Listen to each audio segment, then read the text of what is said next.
Blessings, salutations, and love. Welcome back once again to Chats with Jack. I am Jack Talcott, here to open the panel up to share some space and doing a little later start today. Today on Talcott Tuesday. You know, I started the day pretty fired up. Well, that's not true either.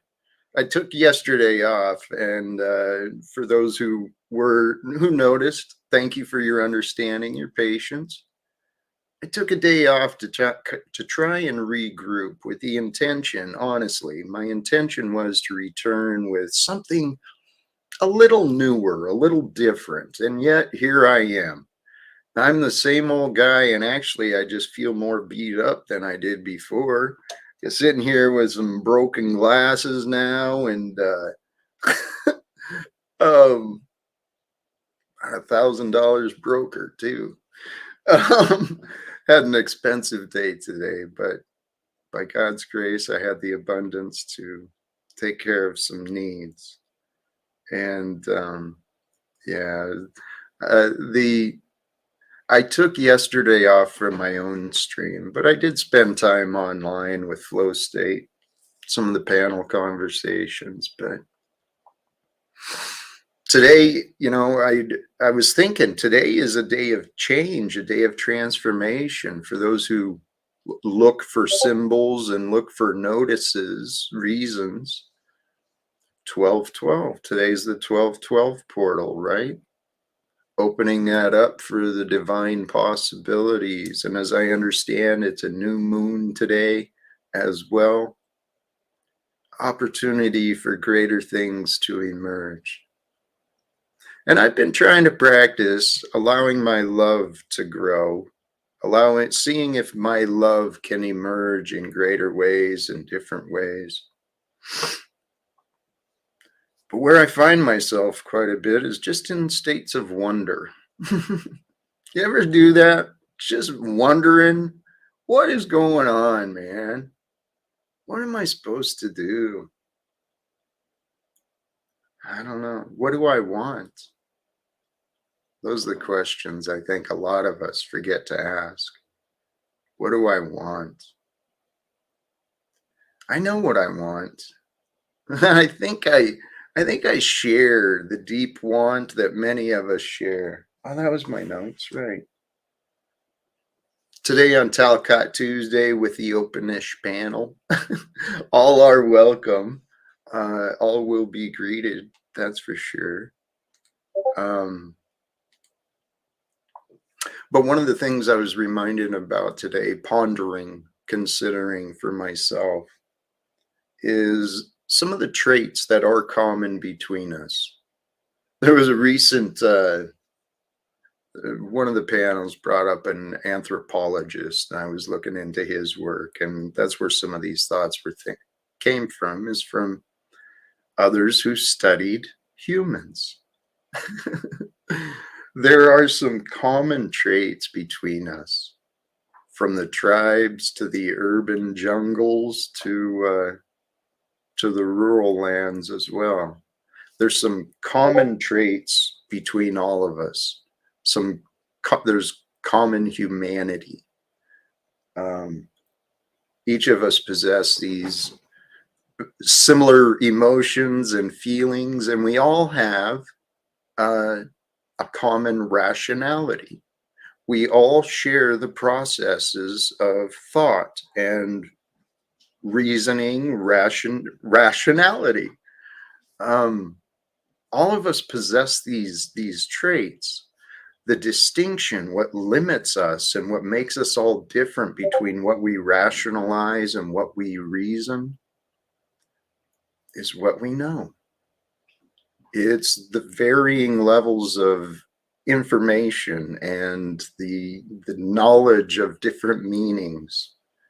Our different perspectives bring different things. This world we're living in, it is so incredible and amazing. This is what I'm coming to realize for sure. Blessings to all of you. I'm not sure where that came from, but that's a interesting thought. We could talk about that. the spirit leaving. I don't know. Blessings. Have a beautiful day. Greetings to all who are swinging through. Talcott taint strength training. No, but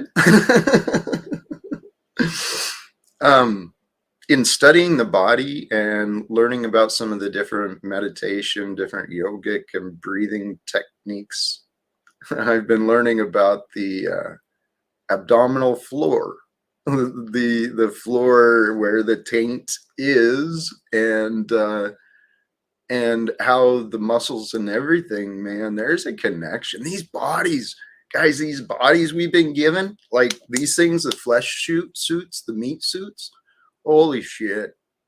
You got to give it up. Praise God. These things are magnificent. The way we're created. I've been exploring my muscles again through massage, and holy cows, man, these bodies are so amazing in what they can.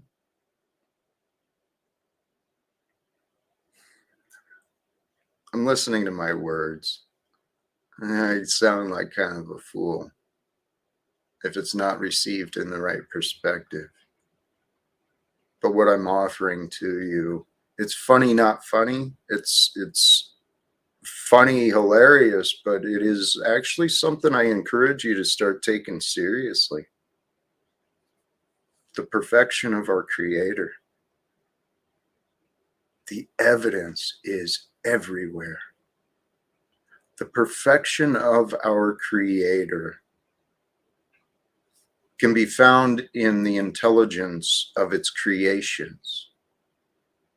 Now, we've been taught to think we're stupid and that other people are dumb. You know, they don't think like me, so they must be something wrong with them. Guys, brothers and sisters, humanity has become so confused. The fact that we can imagine that God does not exist, it seems illogical to me at this point. But this is where we're at. We're all on our own individually created life trip. Each of us, we're going through our own trip through life. We get to do and become whatever it is that we do and become. And what I've been learning about myself, excuse me, in the world we live in, is number one, things are not always as they seem. Okay, that should be something simple and obvious, but I guess we all need to be reminded about that sometimes. Things are not always as they seem, good or bad. Things are. And it's up to us to make sure that we see the things that are truly. And we see things truly. We see things honestly. The things in our life that we experience. And most importantly, the things I'm talking about that we need to see truly and honestly, it's you and me. It's the people we encounter, especially the ones in the mirror. We've really got to work at becoming more honest. I'm telling you, it is the only way. If the truth, brothers and sisters, the truth, the objective truth, the reality that is, the truth is so simple and obvious. It is right in front of our faces, so to say. The truth is the way. The only way to know your way is to be truthful, right? And the only way that others can know your way is for you to be truthful. So each of us, we've just got to become truthful. Stop allowing ourselves to be filled with lies or partial truths. It's up to each of us, all of us, to find our way, to peace and joy, so that when we are filled with peace and joy, we can share happiness and kindness, and all sorts of things can come forth. These are the things I've been working for myself. Wait, what was this? Oh, okay. Thank you, Moose. Just one of the things is, like, when the body gets cut, how it heals itself. Might sound real simple, but there's many things to it. Thank you, Jay, especially regarding, I assume this is talking about the evidence of God's perfection. Perhaps. I think the evidence of God's perfection is everywhere, found in the creation. And the creation is this moment. This moment is you. So the perfection is you in the moment that is. And the intelligence that allows our bodies to heal. Seriously, the intelligence that allows our body to turn food into energy and life. There's a miraculous energy that comes forth through the, gosh, I'm going to improve my words. I am. But what came to my mind is the memory of John St. Julian. The way he describes who we are and what we are. And what we are is the generous outpouring of love, the expression of love that creates all of existence and form. That's what God has offered to us. God has offered to us existence and form and life, and then everything we could ever need to sustain those things, to sustain our form and our existence and our life. God has provided us everything. That brought us to this moment. And this moment just happens to bring a man I hope to trust as friend and ally, but we shall see. Welcome, Brother Snap. Mr. Snowball, how you doing, buddy? I'm feeling blessed today, seriously. Good, good. And hey, Manuel, you should go get help. I don't know if you noticed what's going on in your chat, but Manuel's basically making suicidal talking in your chat right now. And my thing is if you're gonna do it, don't talk about it. Like, I've actually been there, and I don't like people when they like act like, oh, woe is me, I'm suicidal. Da, da. Do it or don't do it, or go get help. It's that simple. And it triggers me because I did eat a handful of pills, and all these people, like, it's attention. But I just wanted Manuel to know, either go get the help or just do it. But Jack, it's good to see you, man, and I'm glad you're rolling. And yeah, do your thing. I didn't know if you saw what was going on in your chat. No, I didn't, brother. And I mean, I like Manuel. Manuel, I care about you. We've talked many, many times, but I do get triggered when people use the whole "woe is me, I'm going to kill myself today," or just do it or don't do it. Those who usually talk about it aren't the ones who do it. Snafu, I like where you're coming from. You're bringing a wake up and a call to reality. I get it, but let me offer a different perspective. A couple of things, okay? I agree not to enable. However, if there's a new moon, there is a lot of energies changing, and we are all on our own paths of growth and development. So here, please trust and listen to me, Manel. I've been through those feelings, and they come and they will go, okay? What may need to go is our ideas and our beliefs, our resistance to what we do not like, creates the pains that we're feeling. And those pains can make us want to believe that we're better off dead. But you know what? That's bullshit. And I must also say, Manuel, I care about you, but I'm just going to be real with you. If you're drinking, drinking is a depressant. So if she's already depressed. Yes, thank you. But we don't need to lecture. And I don't mean mean if she's sitting in your chat saying, I'm going to kill myself, what do you expect some of us to say? Like we're reading this shit, like real life right now, real time. Understand. And here, let me offer this too. My friend, you are in the perfect place where you're supposed to be right now. There is care and support available. And if you believe that there is value to be found talking to me, I'll shut the panel down. You've got a friend right now available to you. Right. I was going to say maybe she should come up here. I'll leave and you and her could have a one-on-one, or she should go get help from a family member or something if she's in that mode right now. But usually people who talk about it, guys, aren't really going to do it. I mean, my experience. If you're talking about it, there's a reason, and the reason is something needs to change. Okay, there's help available. There's support and care available. And please, if you will consider it, and not for content, like I said, I'll end the stream and we can have a private conversation right here and now. See, and that's why I know you're a good man, Jack. The only reason I came up here is, Manuel, I do care about you, but I ate a handful of pills. I didn't give a shit. And I didn't fucking tell everyone what I was going to do. I just did it. And it's kind of like disrespectful. Like it is, because those who actually have committed that heart, it's a cry for help, Manuel. And if you need that help, seek it is all I'm asking. Tell you what. Or just, don't say you're going to do something. Just do it or seek the help. That's all I say. Thank you, Jack.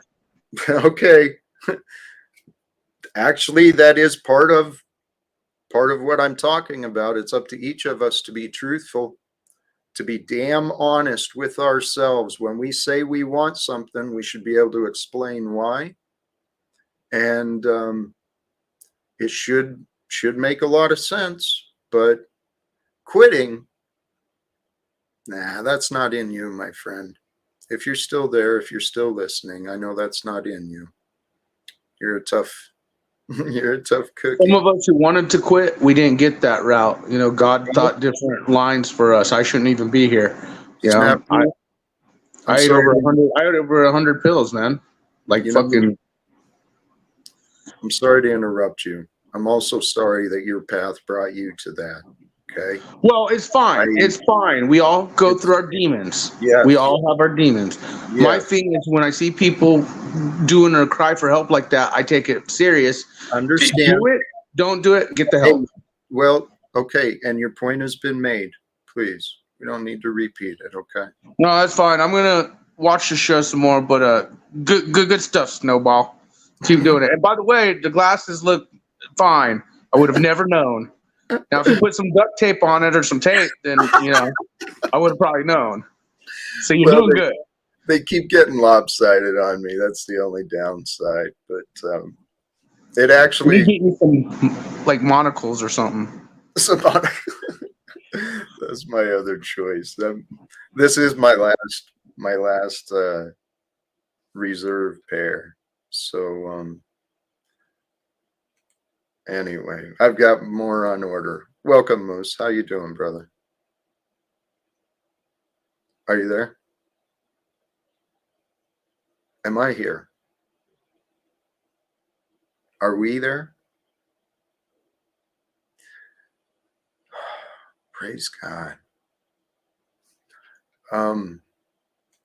If someone does have a connection and is available, to share it is a sign that that some attention is needed. And here is, yeah. I was going to ask how your trip to the Himalayas went. It flowed. I didn't actually need the map or anything. I saw. I can't even get around without using Google Maps. I'm fucked. Holy cows. Hold on. But We've I'll got leave another. Pamela if she decides to come talk to you. But see, that's a good thing. You even offered to talk to her privately without strings. See, that shows that what kind of man you are. Jack, good for you, dude. Manuel, please get the help you need. I know you're seeking attention, but it's not the best way to do it. That's all I gotta say. Yes. And Denise, that's the first comment I've seen. So consider this your warning. If you want to keep presenting your false narratives and accusations, you can be blocked and silenced here in the chat, because you're welcome And to honestly, join the for all link, you lady. fucktards that want to tell me not cool, go fuck yourselves. I ate a handful of pills. When people like that say, "Oh, I'm gonna kill Well, myself," real snafu, motherfuckers just do it. So don't snafu. tell Hey, me hey, to hey, fucking back off, bullshit, motherfuckers. bullshit. Don't play that egoic comparison. Real motherfuckers do it. That is a foolish thing to do today. Okay, so please don't. Well, I'm leaving. Like I said, 3 things: do it, don't do it, go get help. Like, You said that, and help is available. And actually, um, Snafu, I appreciate your honesty as well. Okay, and I'm grateful that you failed in your attempt, whatever it was that saved you.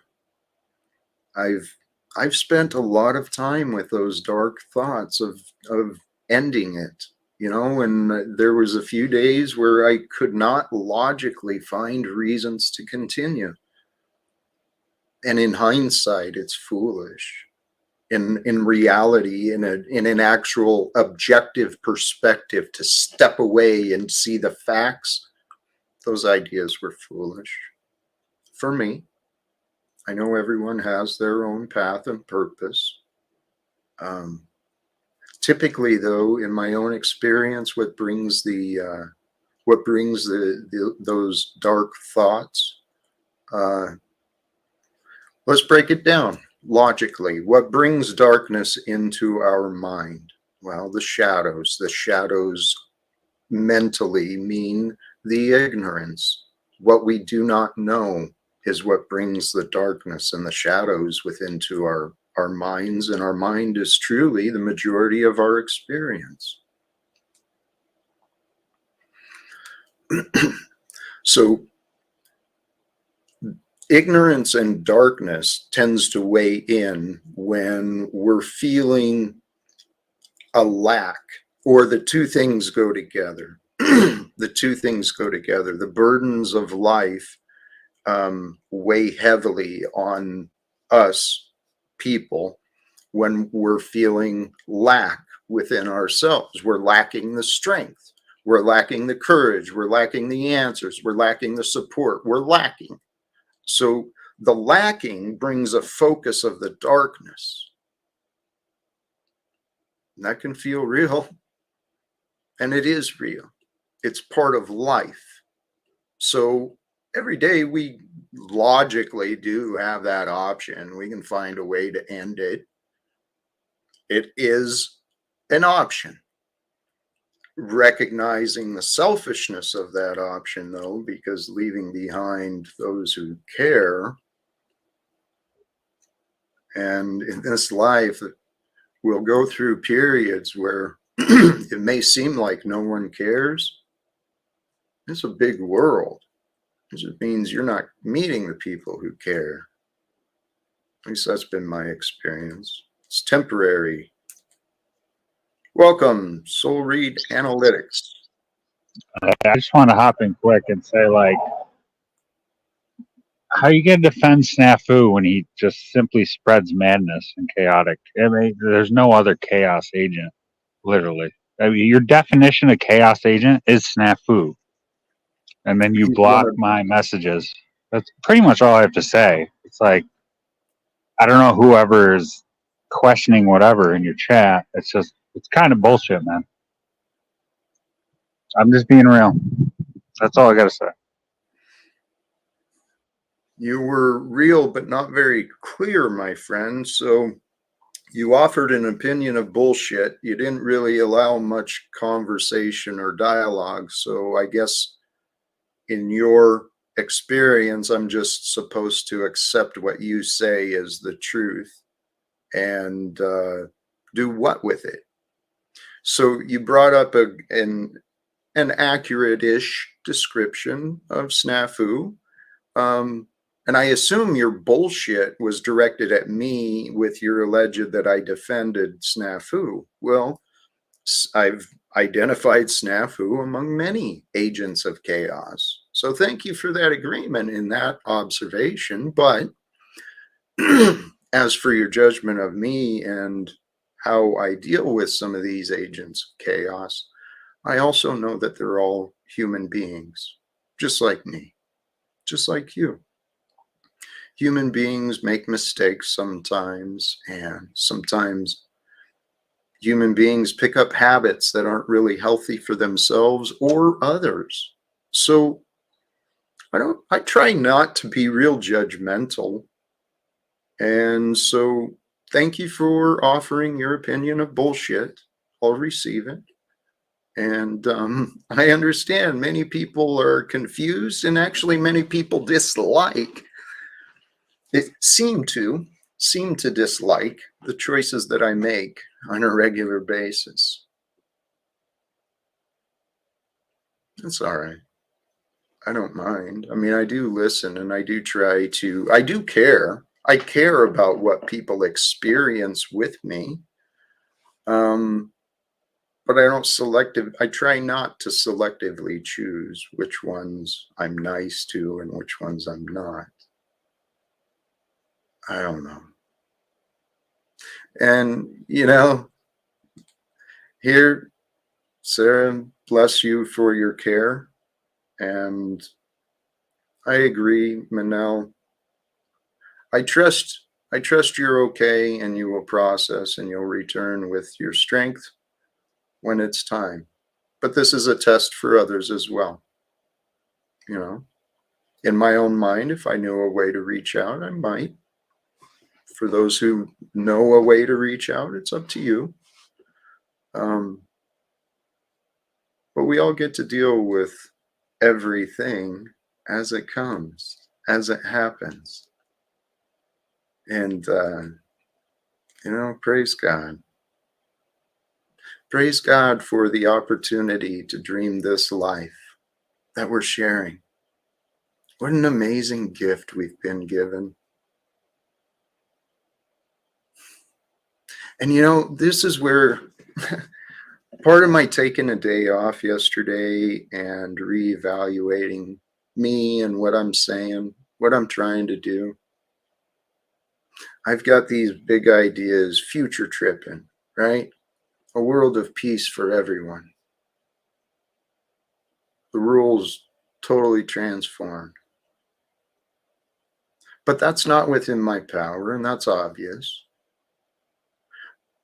So I'm trying to regroup and refocus on, okay, let's focus on this today. And so who I'm communicating with today is you and me. And the idea of communicating with you and me is just to remind all of us of the perfection of God, the love and the care that is. There's a love and a care available to be known, to be felt, to be shared. That's beyond what mankind has known in the past. And the thumbnail today was a quote of me from previously, but talking about a shift. There is a shift going on that we're going through. We are experiencing it. It's called history. We're at a kind of a cool point of human history, in my opinion. When it happens, when life happens and we look back, we're going to see that we were part of something pretty fucking amazing. Humanity. We're a part of that. And I offer embrace your part in every moment, in every day. But what is your part? How do you know? How do you know the part that you are playing? You might have your idea of the part you're playing in your life and the lives of others. But what part are you playing? Do you know? Have you been paying attention? I think a lot of people don't pay attention to themselves, to their actual role, how they are intertwined and connected to everything and everyone. The reasons are simple and obvious. I mean, it's recorded through history. Manipulation and corruption, they pay handsomely. And so it's been working for a long time. Manipulation and corruption work so well, it's written right into our government and economic systems. Praise God. It's like it's right in front of our faces.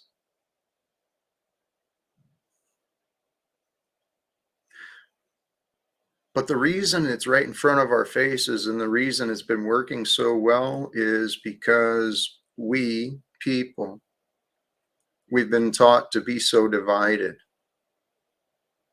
to do everything alone, by ourselves, or you don't get anything unless you pay for it, unless you earn it, So humanity is the way that it is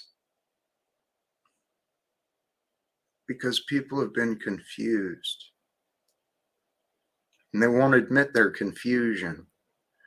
Rather than admit they didn't know, or rather than admit they were wrong, they want to create excuses and then create these arguments and then these fights. And the next thing you know, what's the body count in Gaza right now? 16, 18, 20,000. What's another? Human beings, we are, here's where, let me get to the point. So the last couple of days, reevaluating what my hopes, my desire. Let me see, here I go again. I'm wandering off to people I don't know. I've never met them.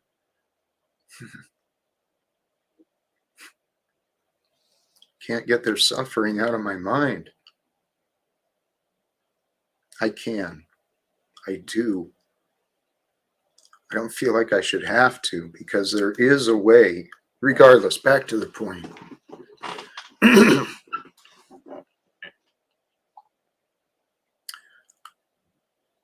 I was reminded of my insignificance, because I'm seeing there is a lot of people. There's a lot of protests coming up. Even the grannies are coming out, man, hitting DC and trying to create an interruption, create some sort of action. People are standing up, and there's a lot of them.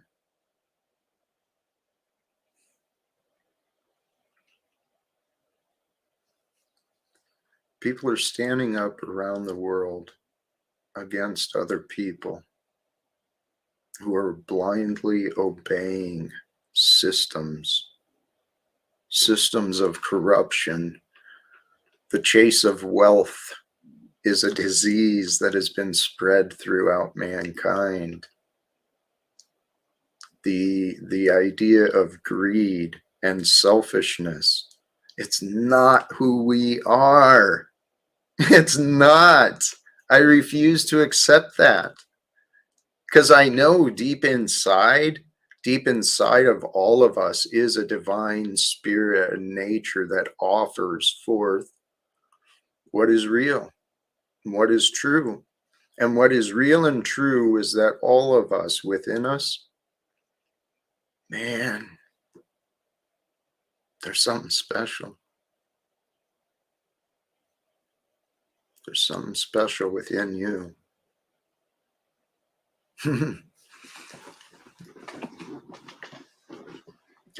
A few faces pop to mind, but mostly I don't have to know who I'm talking about to say that, to know it's true.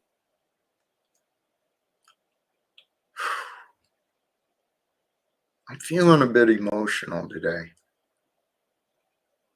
I don't know why. I guess it's in the air, right? It's in the energies. This is what this life is for, is processing energies. How much energy can you process and transmute through you? Because I think this is part of the karmic cycle we go through. There's ebbs and valleys, ebbs and flows, right? The time and life are fluid until we create resistance. So the resistance that is within us, the resistance that stops us from feeling the answers and the truth and the love, the resistance that prevents all of that, it's our mind, it's our conditioning, it's the memories we've picked up along the way in this lifetime and maybe in lifetimes before. I've been listening to a lot of spiritual teachers again, different philosophies on life, the ideas of nirvana, the ideas of, oh, this is a word actually, equanimity, equanimity of mind. It's a state of mental balance and practice of even mindedness. You know, so if you can stay kind of stoic and grounded with a state of mental balance, that is the goal. That is to be, to have equanimity in the mind. That is what we're supposed to do. We are very complex and very magical creatures. We really are. Human beings, we're like big, advanced, highly developed rats. We're like big rodents in many ways. I've watched them. I've watched humans, like when they're in their state of addiction and their fear patterns, they're like little fucking rodents going around gathering stuff, and they get in a corner and they get all fearful, build a nest. It's like, holy shit. Yeah, I'm remembering memories. You should have seen some of the shit I've been through, man. Some of the stuff I've seen. People are nuts. I say that safely here alone. Me and my cats. Praise God, man. Praise God. Hey, you know what? I've been, not intentionally, been kind of ignoring the chat. It's not been paying close attention. If anything is exciting, please let me know. Manel, I trust you will be where you should be.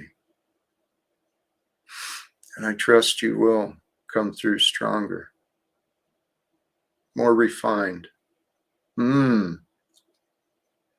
Maybe God will truly grace you with faith. Faith you didn't know was available.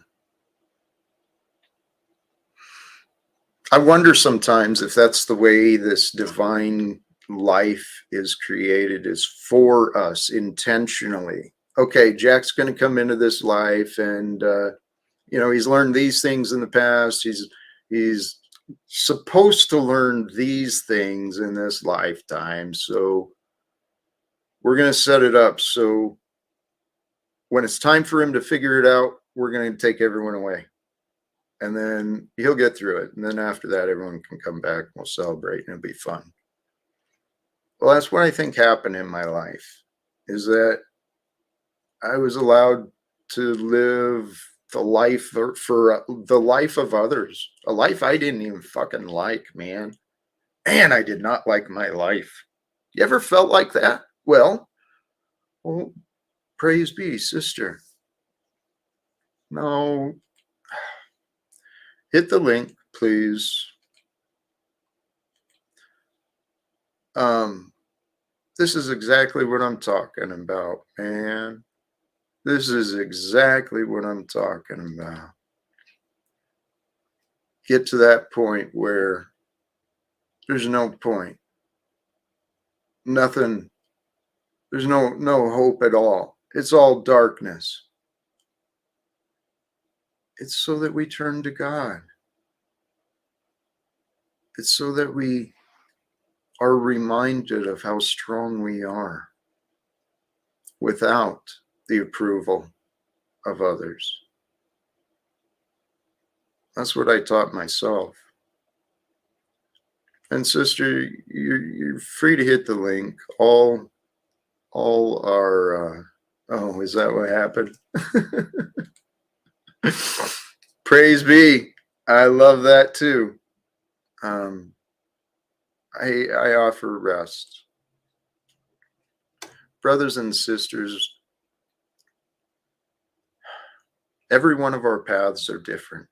Every one of our struggles, our challenges, each one is unique for us. However, there is nothing new under the sun. Humanity has been through it all before. There's stories after stories of different experiences, and yet everyone is brand new. Because with the amount of variables included, including the greatest variable of time,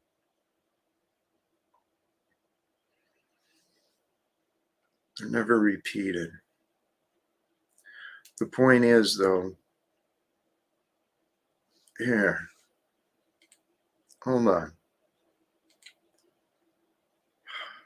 I don't know what a shit pit is, but you're also left with the breath, the ability to know, and with the ability to know breath, that brings, those two things bring forth possibilities like unimagined and imagined. So sometimes we need to cry, and sometimes crying will let it out. But the pain we deal with is, it can become unbearable until we change. Maybe put it down. Maybe set it aside just for an hour, just for 30 minutes. Put the pain and the opinions aside just for 30 minutes and take a breath. Get yourself some strength. Death causes pain for many. And the way I am one who believes in reincarnation, the concept of eternal life and patterns of experience for the purpose of growth and refinement. I believe that if we do choose to end it before love takes us out, before God's will draws us our last breath, when we choose, I believe we have, well, just as in this life right now, everything is cause and effect. Everything is cause and effect. That means every cause, every action brings forth consequences. Consequences, the choices and consequences of the past bring forth today. Maybe in the past you experience being a punching bag, but it doesn't have to be continued. Doesn't have to continue.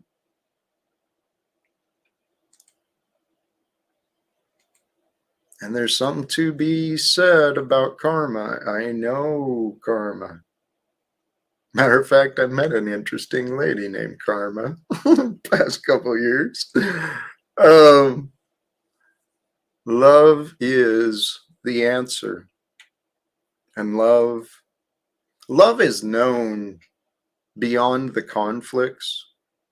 Love is known beyond the resistance. Love is known even maybe beyond the surrender, beyond the mercy. Love is known in the gratitude that is available. And see, our lack of gratitude, this is where I was talking earlier, our lack, when we find a lack of gratitude, a lack of integrity, a lack of hope, a lack of options, that's a lack of creativity. We're lacking a connection to the future. They can be replaced by gratitude. It's one of the best, most powerful things. How you doing, RCA? What's going on, Jack? Blessings to you. It's been a while. I was thinking about you, I think, just a day or two ago. It's been a while since I've seen you, hasn't it? It's been a little while. I'm surprised you remember me. I was remembering my reaction one night. I popped on the panel one night late, and you and others were painting the narrative that I was racist, and it pissed me off. I allowed myself to get triggered by that. But that was a long time ago. Well, you know, you're up here. I hear you talking about love and all this and that, and yeah, thinking about at that moment, you know, I was thinking, you know, what was the love for me, Jack? Because I didn't feel it. I'm a good mirror for others, is what I found. I'm trying to prevent myself from dropping down to the levels of ignorance and hate that I've been finding. But yeah, I mirrored back what I saw. Because, well, the reality is, my friend, and here, I don't, this is not a sore subject for me or by any stretch. I'm very grateful, genuinely, to see you again. And you're welcome to continue. The point is you and many others have not realized what is real. You haven't realized my real situation or the real part you've been playing, but you will. Hey, Cynthia, welcome, sister. Hi, Jack. Hello, RCA. I've never met you before. Hello. RCA is a good dude, I think. Awesome. I'm just trying to, you know, I'm trying to peel back the layers on the Talcott on Jag and see what's deep down in there. You know what I mean? Right, like an onion. There's many layers to Jack, and the deeper you go, the sweeter it gets. Oh, that's nice. Thank you. You're welcome. It's partially true, but I think I'm like most others, to be honest. We can be a little rough around the edges sometimes, but when you really connect with people in the moment, in the present, people are pretty loving. I think deep down, that is the essence. And RCA, yeah, in the past, some of my triggers that I got to experience, some of the, frustrations, I got to learn. And I got to peel back some of those layers for myself. And guess what I discovered? More love. I am nothing but love until I'm not. Glad, Jack. I'm glad I mean, that's what it's all about too. Part of this is, self-realization and seeing how we can react to certain things. But, I mean, you still haven't apologized to me. That's actually one thing that kind of bugs me still. I'm sorry to hear that. What do you think where was my... You kicked me out. You kicked me out. Kicking me out when I'm trying to help you out. Remember that? Okay. Do you remember that? Yeah. Do you remember that, Jack? I'm not familiar. What exactly was the incident, and can you set up the scene for me of when he kicked you out? Oh yeah. Look, it all started. I jumped in like I jumped in right now. And I was, trying to help him out, just talk to him, like from man to man. Or was there a panel? There was like 2 other people or something like that. But I was just talking to him, letting him know my thoughts, and he just quickly assumed that I was part of like this hardcore um um Paul enslaved, one of his Goonies or something.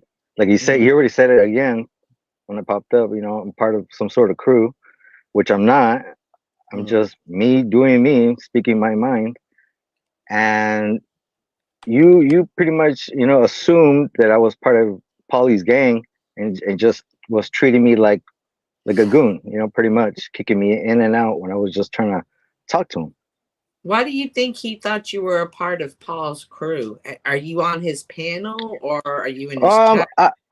No, well, I used to be a little bit more, I used to pop up a little bit. It's just, for my self experience in this metaverse. And I was there for a little bit, but I'm in the chat. I'm just listening now. I'm there, but I'm just listening strictly right now.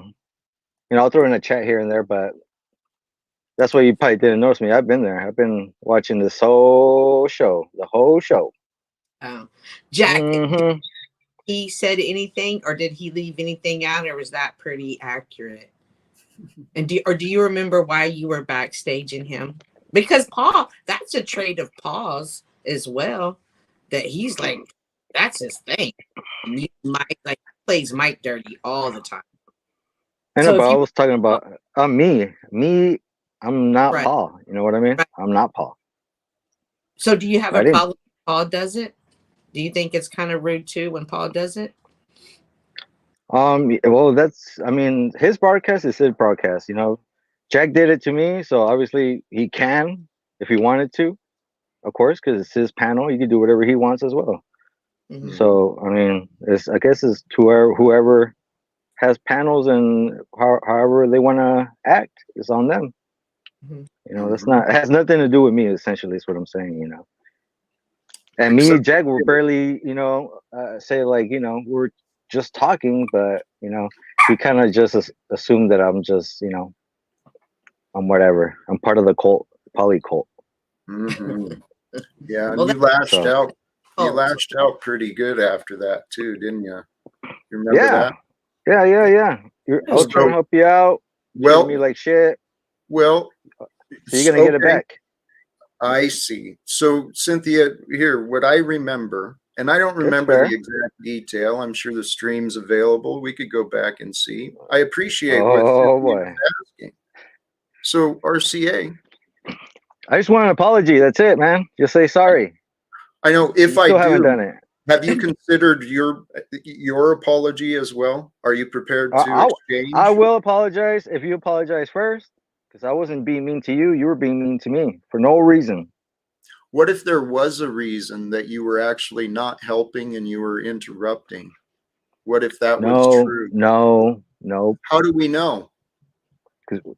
Because I remember like it was yesterday. Okay. Yesterday. You traumatized me. I traumatized you. Yeah. I thought you were a loving man. You're supposed to be this loving man. I went in there trying to talk to you, help you, try to figure something out together as a community. What you were saying? And you kicked me out.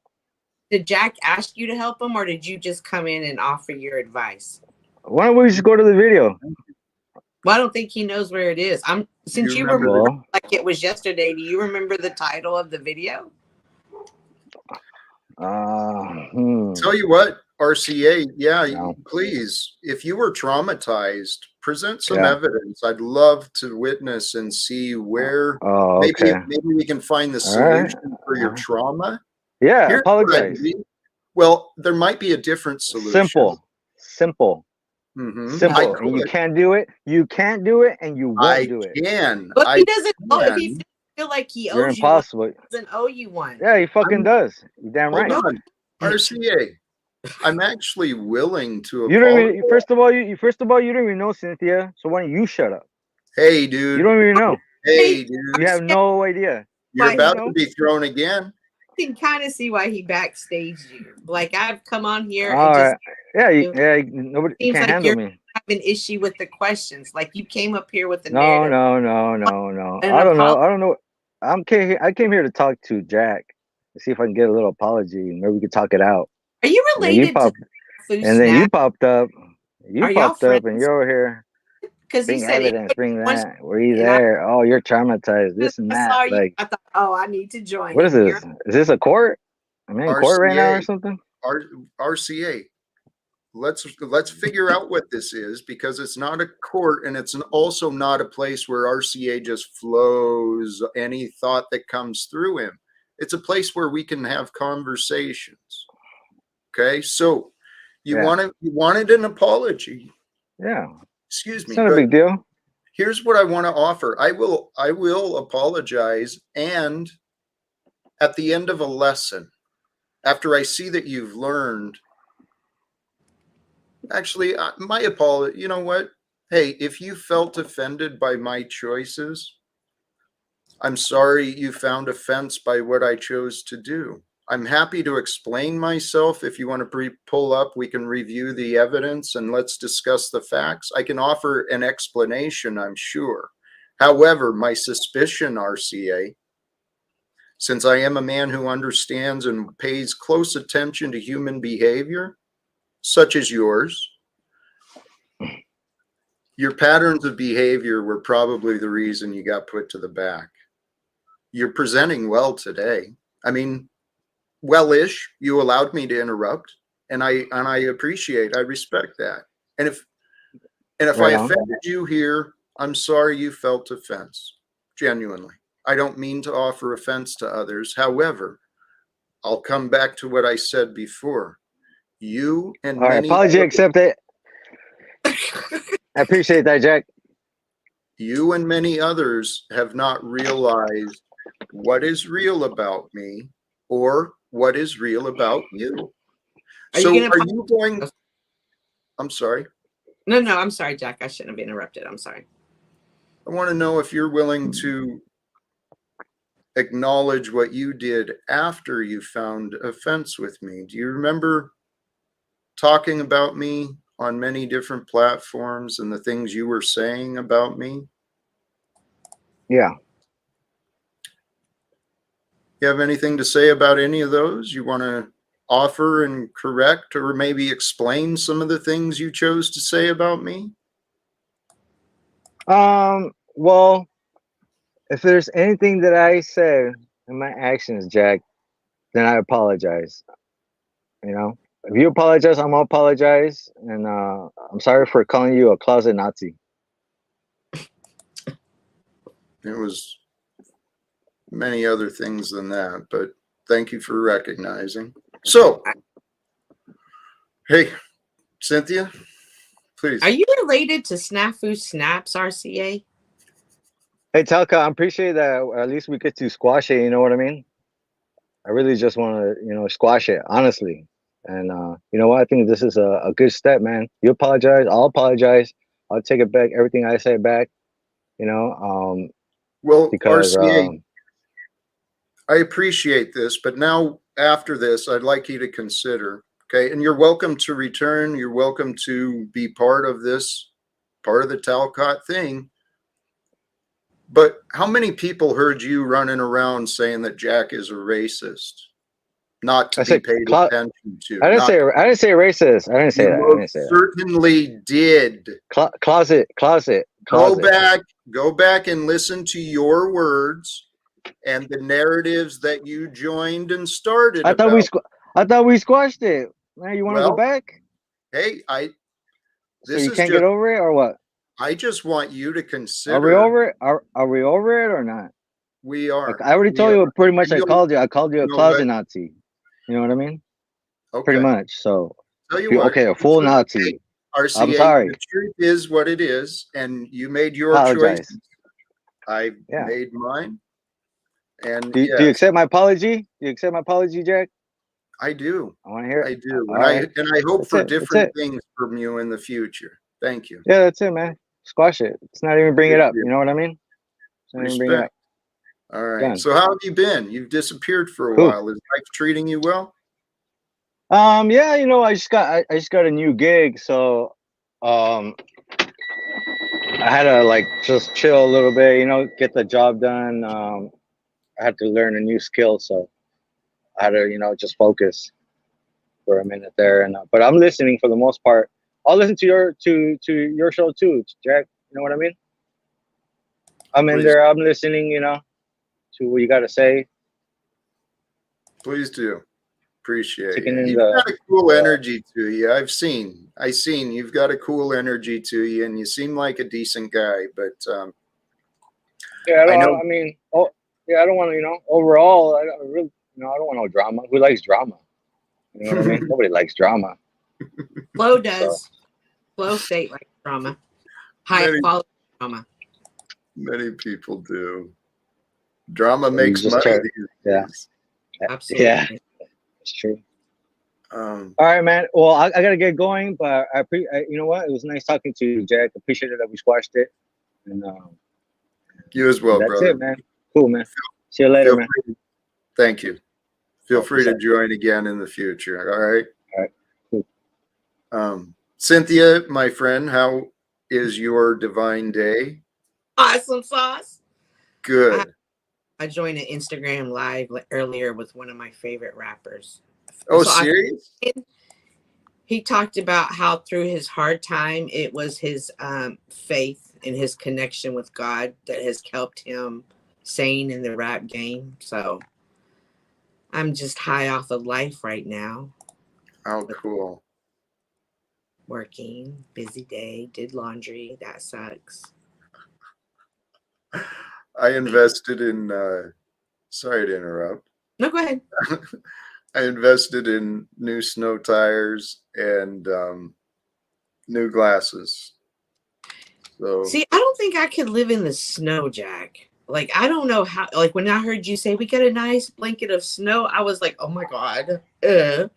Like, I'm in Texas. So, first of all, our weather's bipolar. It could be snowing at breakfast and sunshine 90 degrees by dinner. So, right. that's good for you getting snow tires. That's a necessity.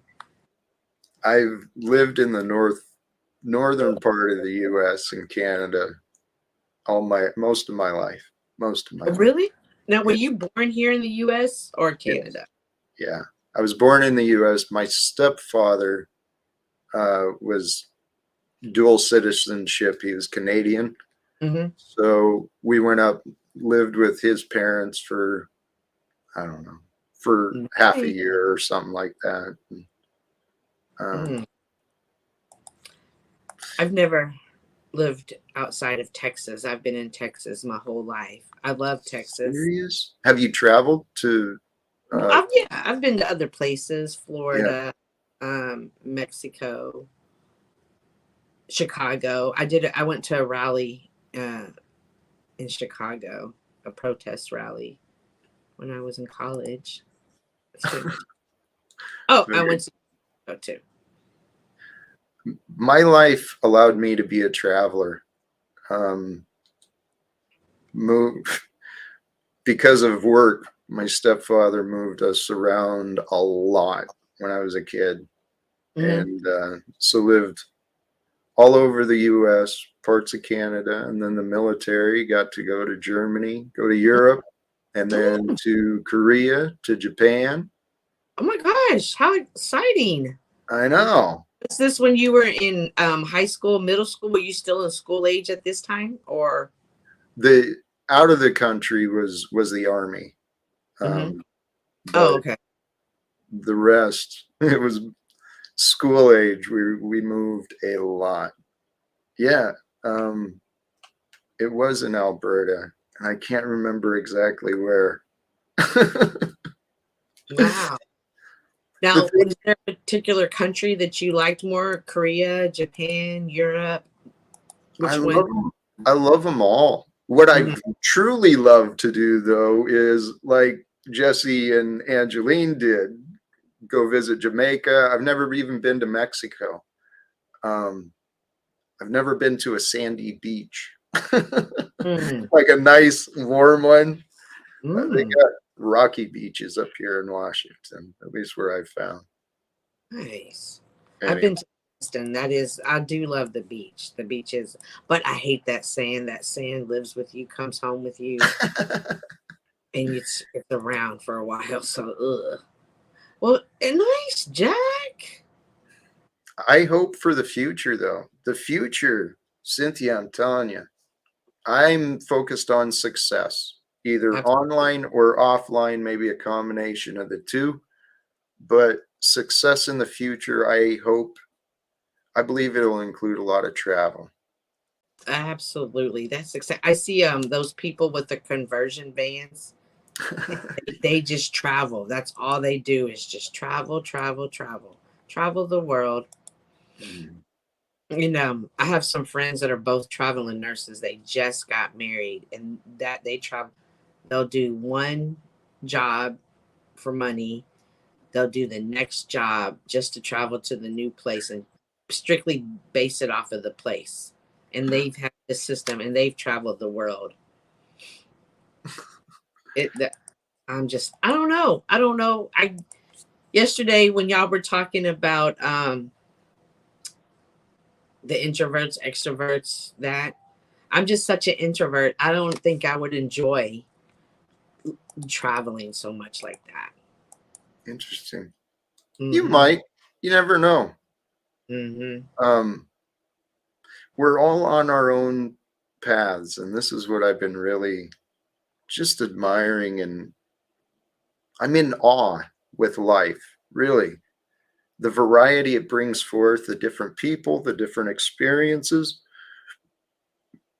Unfortunately, the different beliefs. No, that's all interesting. I like it. I enjoy the diversity. I just don't want to leave my house. So, yeah. That's good. It's good you feel that sense of homeness, right? Mm-hmm. I've been feeling the urge to travel for a long time, but I settled down, with a postal job, just assuming, all right, well, travel's not my path. And then you know what? I'm back to just focusing on now, living Future. for today. Absolutely. It's a gift. Every day is a present. You have to always remember that. Don't look back. So, have you ever run over an animal as you're driving? Yes. And do you look back in the rearview mirror? And then it's a sight you hate that you look back and saw. So as growing up in the country, that only happened to me 2 times. And then I realized never look in the mirror. I just don't look in the mirror. Because that image stays in my head more than the actual act. I'm like, oh my God, it was just flopping, So I just would bloop bloop and just keep going, and I never look at the mirror anymore because it doesn't do me any good, and it traumatizes me more to look back. I can understand that. And so that's definitely a practice. I'm like, that works. Let me see what else is gonna work. Just don't look back. Hey, actually, along those lines, that is an important life lesson too, really. Learning what not to focus on. Mm-hmm. You It's not my fault I hit them. A, right? They were blinded by the light. B, they were suicidal. Or C, they were kamikazes and were trying to fight the man. None of that has anything to do with me. I didn't travel the road to hit them. Okay? So why am I going to look back? They wanted it. Wait, you sure none of them were people, though, right? It's funny. It's funny you say that. But right. But I just never look back now. Yeah. An example for myself about learning what not to look at came to looking in some of the truth regarding the child exploitation and some of the human trafficking and even some of the alleged rituals of sacrifice and abuse. I know there's people that have looked at evidence of that. There's many who have. Well, in the city of Dallas County, you have to have a license to dance at a club. You have to do a background check. And the reason for the license process is the club I was working at. There was a 14-year-old girl that had a fake license, and she was being trafficked, and they found out, and so it became a thing in Dallas. But can you imagine being 14 and being in that environment? But the trafficking's it's so real.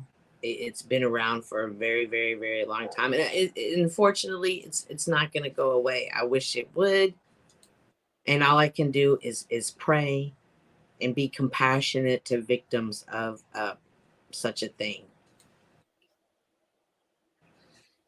I actually do believe we can. I believe there in the future we can have a day where there's not human trafficking, where there's not slavery, indentured slavery, contractual slavery. I think that day is coming too. I really do. You I'm think prayer. so? What's that? You believe so? I am prayerful. I truly am. But it all comes down to, what does God want? What is God's plan? Mm-hmm. I was reminded me of my, I don't know, I got stumbled my toe, so to say, with a couple of recent things in my own life. But I truly trust and believe that God's will is for love to prevail.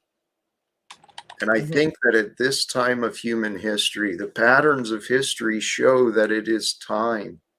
It is time for another transition, a great shift, an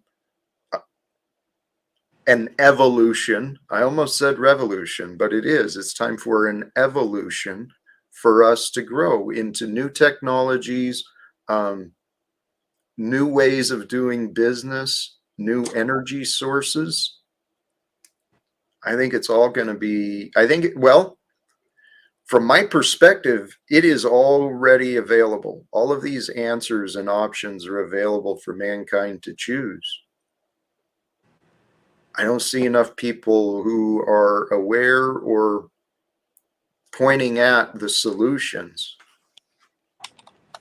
But there's more and more people standing up and saying, hey, it's time for change. It's time for peace.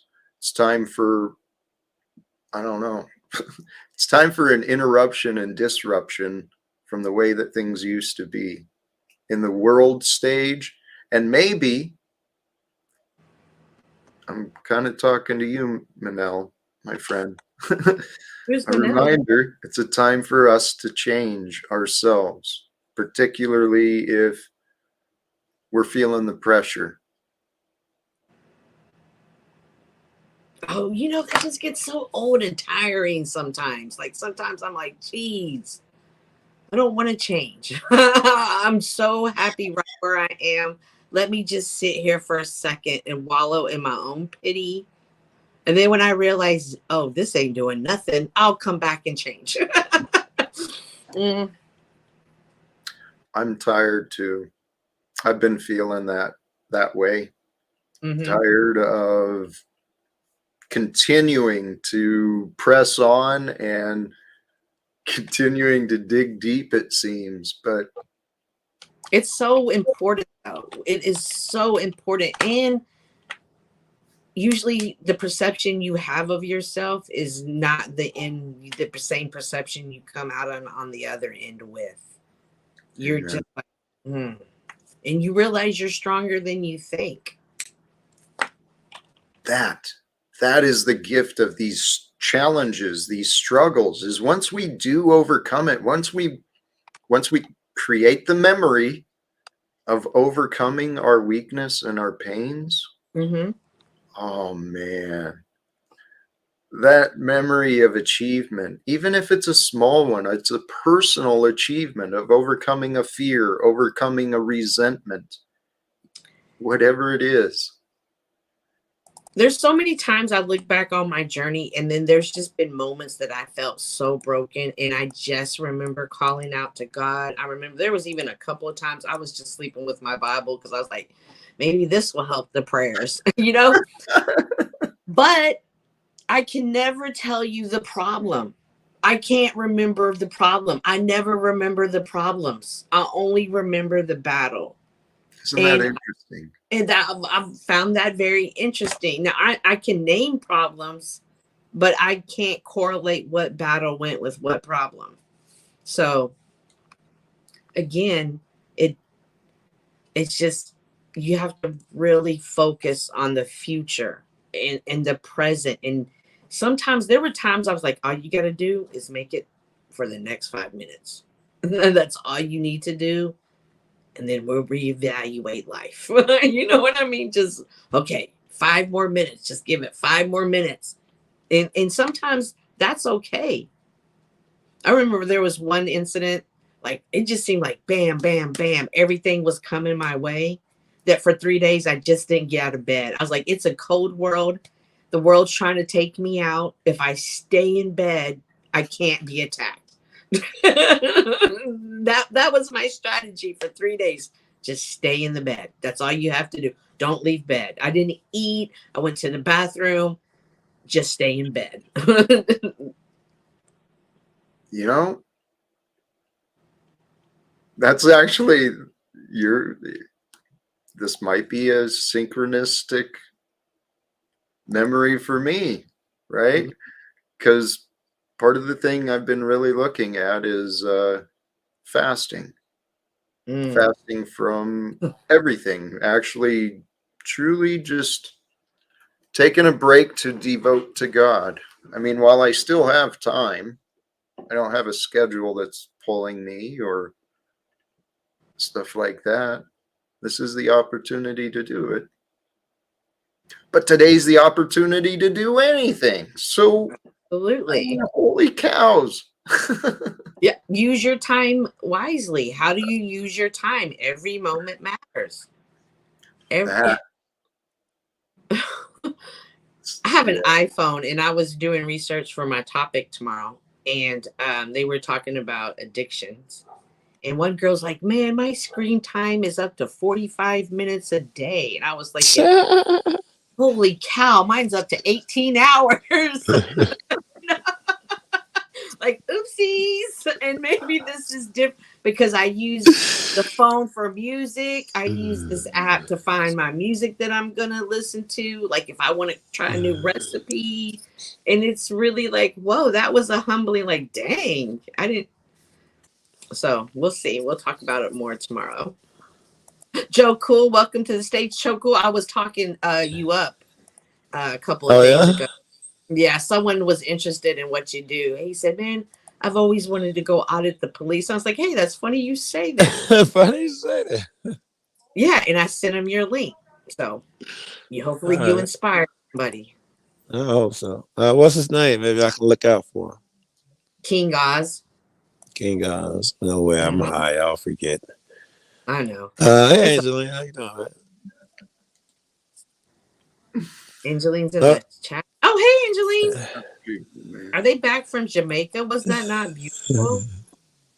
I think so. Oh, yeah. Yeah. Mm-hmm. How you doing? I'm doing well. I'm a fat belly, drinking eggnog, getting high. Yeah, I'm having a good time. The season. You guys were talking about sometimes you don't want to face life and stay in bed. When I came in, that's what you guys were talking about, and I didn't know what caused that. I would have missed that part.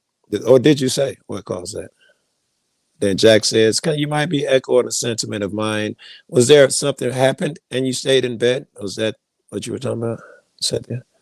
Yes, I had like 3 major, like my grandmother who raised me passed. I got you.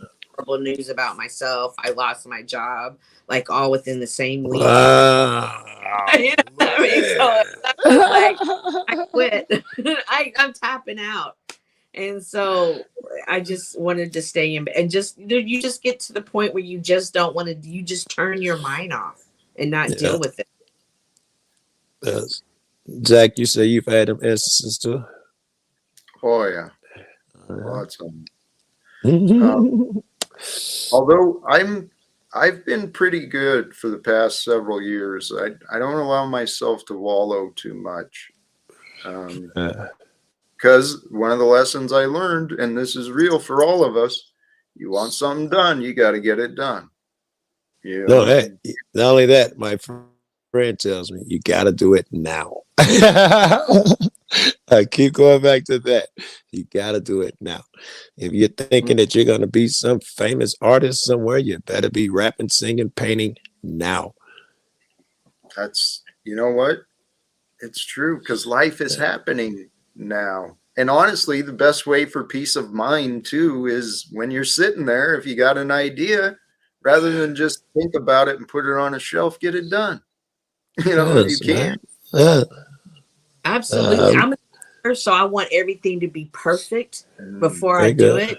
I'm starting to realize you can't, that's not how it happens. You have to move on instinct and you Yeah, trust it'll that. never happen if you'll sit up. I'm sorry to cut you off, Sam, but you're No, right. go You'll ahead. sit up there and come up with a million reasons. Well, when I get my new computer, I'll be able to write this novel, and then when things are Yep. perfect, I'll be able to kill it. Mhm.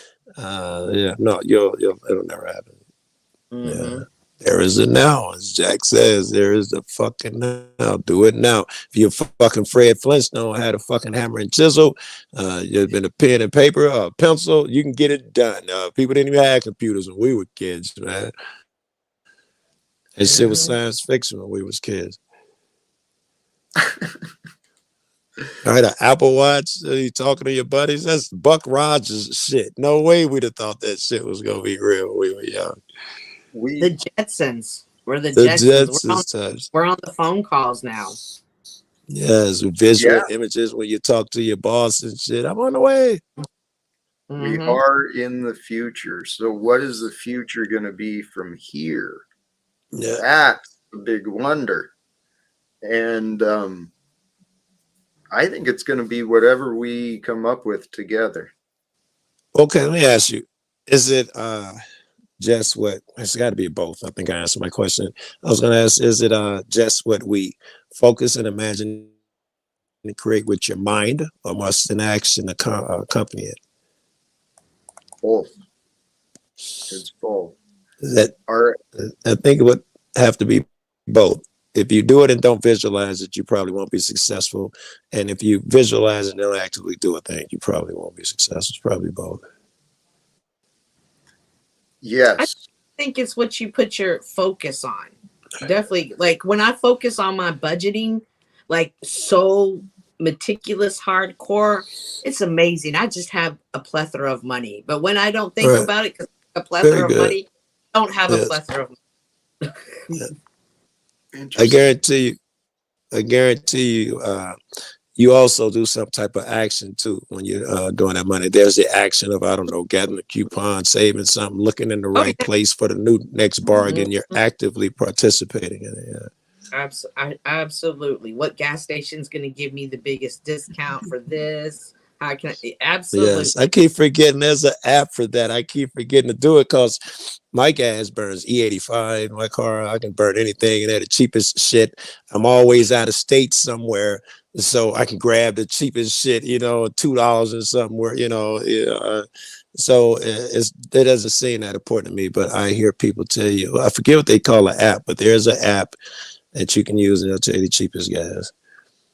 I even go to the grocery store and find out the person that marks clearance and ask them, what days do you put everything on Brilliant. clearance? First Brilliant. one. I'm so, but as soon as I don't think about it and don't care about Yes. clearance or the coupon Yes. or there's that pain, struggling, pulling my little Yeah. chocho together. Interesting. So I found for me, it's what I focus on, like what I'm like in tune with at the moment. There's I think power. go ahead. Hey, Joe, do you know Saha the Prince? I don't know. It doesn't ring a bell. He's a rapper. Never mind. I guess I'm Oh, the all right. What? I don't know.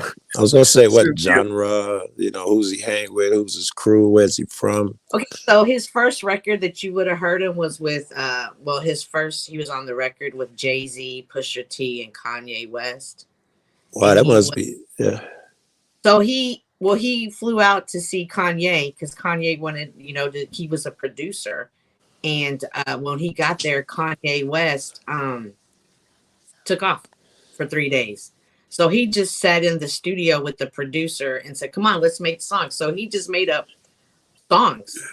So when it came time for Jay-Z and Pusha T and Kanye to do their verse, the producer happened to still have his track, and it just laid over the next one. And his verse just came up, and then Jay-Z said, "Who's that?" Put him on the track, and that's how he made it. And so for me, I learned, if you get somewhere and it's not like what you think, still use that moment to go in. You're there for a reason. Don't be focused on something else. So that's who I talked to today. Yay. Very cool. And Cynthia, that lesson you offered, I want to hammer that one too. That's something I've been learning myself, practicing. Every moment is new. He talked about that in this. Then I don't even worry, y'all. It's coming up in the YouTube. And he talked about that every day he practices, whether it be for his friends or whether it be for the mirror, because when the moment comes and it's time to perform, he's going to be ready. It's see the synchronicity of everything. And that's, to me, that is how you know that is God telling you that keep going, just keep going, trust the process. And some people are laughing at me because I'm calling everybody. They're like, "Who are you talking about? Nobody listens to that." But for me, it's like, and so. That is cool. I don't know the name and I really don't know all the references, but I know enough to know that sounds pretty amazing. Well, you'll pretty cool. I promise. I recorded it. Good. But that lesson you offered too is, wherever you end up, just accept it. Okay, I'm here and now. Now, from here and now, what do I do? What's the next best step? Because it's real easy for us to get caught up in our expectations. And then next thing you know, we're over here and we don't know what to do. Well, it's fine. It's fine to be over there. You just got to do the next right thing. We have that expectation of what it's going to look like or what it's going to be like. And it can even look like what we think, but that feeling is just right. Again, I'm coming in late. That it looks like is what we have an idea of what we look like, think it's going to look like. Were you talking about where we're going or what it takes to get there? What looks like? Well, the point was being able to find comfort when things don't turn out the way you thought they were, and just kind of roll with it. You have an expectation of being over here, you end up over here. So, okay, what's the next right from here? I don't want to jinx myself. Go ahead, Jack. You still talking? Well, I was just going to say, having the expectations, and when things turn out differently, some people don't do very well with that. I used to be that way. It's easier to flow. Go ahead, man. No, I was just gonna echo your point. You got to kill those expectations. You picked up right with what I was about to say. So that's exactly what I was going to say. If you kill those expectations, the things y'all talking about become possible. It now becomes a treat that you ended up in a different state at a different house. It's something new. You look forward to it. Even if it's kind of miserable, especially if you're going through it with somebody, it becomes a lot easier to fucking have fun. And even if you have a flat out tire alone, you could be the guy who's, damn it, God hates me. Or you could be the guy that's laughing about it. Oh, my God, what happens next? And hopefully if there is others, at least one of them is like that. I'm trying to bring some peace and reason. Yes. I stop a lot when people are on the road. I try to always stop. And I stopped for a young guy. I swear he must have had a dead body in the trunk. He did not want me to help him. He did not want me to stay around. I'm like, well, look, man, I'm going to stand here anyway. I don't want you out here alone. I'll stand back if you're worried or something. I try to charm him. Usually I'm pretty good at that. No. Yeah, he had a dead body. Yeah, he's looking really nervous and Yeah, shit. yeah. I've done that in like states out of town. And I've literally like with shows, especially with white women at night. I've been sometimes and they be like, no, no. I'm like, look, lady, you're out here alone. Here's my ID. Remember my name. I'm not gonna kidnap you. I'm just gonna help you fix that tire. I'm staying out here regardless. You might as well let me help.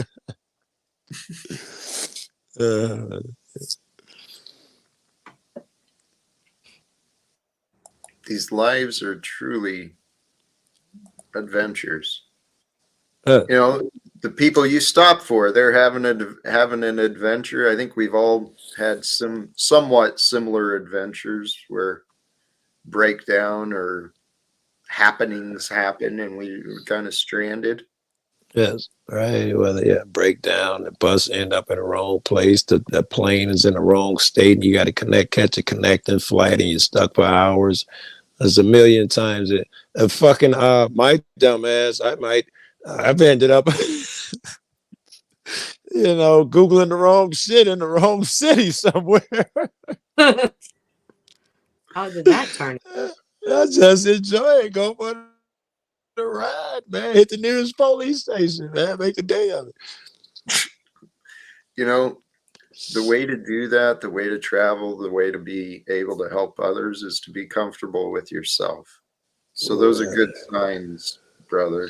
I mean, those are signs of a healthy man who's willing and able to stop and show some care to someone, even if you make them nervous. And I do all that.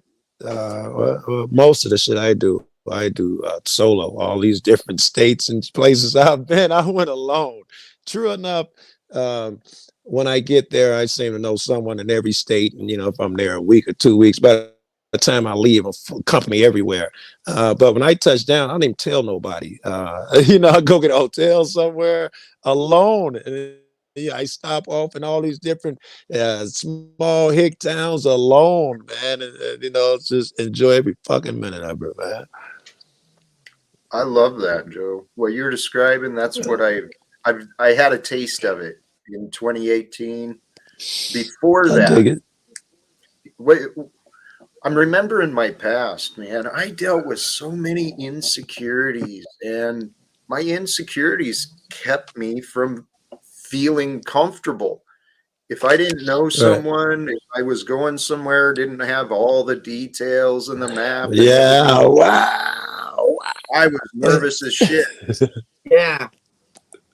And all it Wow. was a different place with different people. But man, I can remember as a kid, I might have to take the L somewhere or go meet someone or something. And as a kid, I can remember anxiety building, and it always seemed like God would look out for me. I'd get on that L, and one of my friends would be on there. First time I went to jail for any length of time, and I'm in Cook County with thousands of people. I was on the deck. There's maybe I don't know, 60 people on the deck. I ended up on the deck with my best friend who I rap with and kick it in the neighborhood every day. So I get eased in. God always seemed to, if I did have anxiety, if I have it now, I have no idea. I ain't seen no parts of anxiety in years. But he always used to ease me in, man. Now I want to go left instead of right. Like the other day, I talk too much sometimes, but I was with a friend of mine, and we had went to a courthouse and a sheriff's office and shit like that. And we're back on the way, and I see the mountains, and that's so fucking gorgeous, man. I turn, go toward the mountains. He don't want to say nothing. And I don't know. After about a half hour, you might be going the wrong way. And I'm like, dude, this is absolutely the right way. He hung in there another 20 minutes. The internet went out. We were so high in the mountains, you couldn't get a signal. And, he was like, man, we got to turn around. He's scared to death. But that's the type of shit I'd love to do alone. I'd have went on the other side of that fucking mountain and made a friend, man. I'd have never stopped, bro. Good for you, Joe. That's living life. I mean, that's living like a child of God, free to do what you want, seeing the glory, the majesty, allowing it to draw you. I'd leave here. I'm sorry, but I am that guy. You got me right. I will leave here and hit a road to leave anywhere.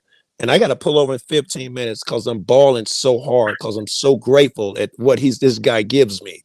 I mean, like I didn't make it 10 minutes, man. I'm still in town balling at a gas station somewhere every time. Oh. Joe, you get it. I've tried to explain that. Crying tears of gratitude. I mean, just for being. I that I couldn't come up with 5 things I was grateful for. At the end of my drinking, I couldn't come up with 5 things. Intentionally choose 5 things to be grateful for. And now, what you're describing, Joe, I Yeah. allow myself to be moved to tears so often, just from God's beauty, God's perfection, the love I feel, the things I can imagine. I know you feel that because I hear church people, and I'm always skeptical and weird and all of that shit. But there is something to that feeling that they be talking about. I think they be dead on, man. I think church people have it. They all got a story about how they was in a church or they walked in or something and they felt God. I know, Cynthia, you got Cynthia, do you got a story where God's awesomeness brought you to tears? No. Wow. And You're that not a way, real Christian. I can say when there are times when I tear up and I'm opening my soul, like I'm speaking from my soul. So I don't know if that's along the same lines. Like I don't look at something and see it, but when I speak from my soul, like I can't Yeah. control anything. My tears. I think it's definitely along the same lines. Yeah. Yeah, so obviously that often. But guys, as y'all talk about this, and this is also something I've always wondered, like, did it come from my faith or did it come from my age and wisdom that I It now was. have perspective? This more calming, peaceful perspective. It had to be both, because if you live to be old and you didn't Right. have the faith and shit, you'd still be some anxious chick that that is afraid of everything that moves. The world is gonna end and blah blah blah blah blah. Yep. You wouldn't have that calm spirit if it wasn't a bit of both. Yeah. That's you applying your discernment throughout the years and getting better at it. You find that your discernment was served you well at this point, and you get sharper and you get better at it. Jack, one of my discernments that I'm working on now, which I'm getting pretty good at, but it was really hard, is not falling into that trap of people trying to pull me off my square, get them to meet their negative energy with my negative energy. That was discernment. And everybody tell me, fight back. It's the wrong thing. I got it. I'm just supposed to let him talk about me like that and not say my discernment told me no. And I think I was right, bro. I think I was right. Let a motherfucker look bad by himself. Let him leave him hanging out there alone. I think that's the better way to go. And some philosopher says the best revenge is living your best life. All right. The best revenge is not doing what they do. All right. You didn't really got to do shit, bro. Live your best life and be truly happy. And while that guy is miserable getting up every day, he may fucking hate you more. But that's the best revenge because he doesn't have that. He see you laugh and have fun with your friend. Oh my God. Or with this chick that, that he can, he doesn't have in his life or in his woman. Yeah, there's your revenge, motherfucker. I'm doing something right. Talk all that shit you want, but you're miserable, fucking, negative energy, always gossip about motherfuckers, man. And I'm happy, bro. Good people around me. Don't stress, don't rush. I don't know. Amen, Joe. Yeah. You, the miserable people. That's describing a lot of the people from my past, man. And the thing is, though,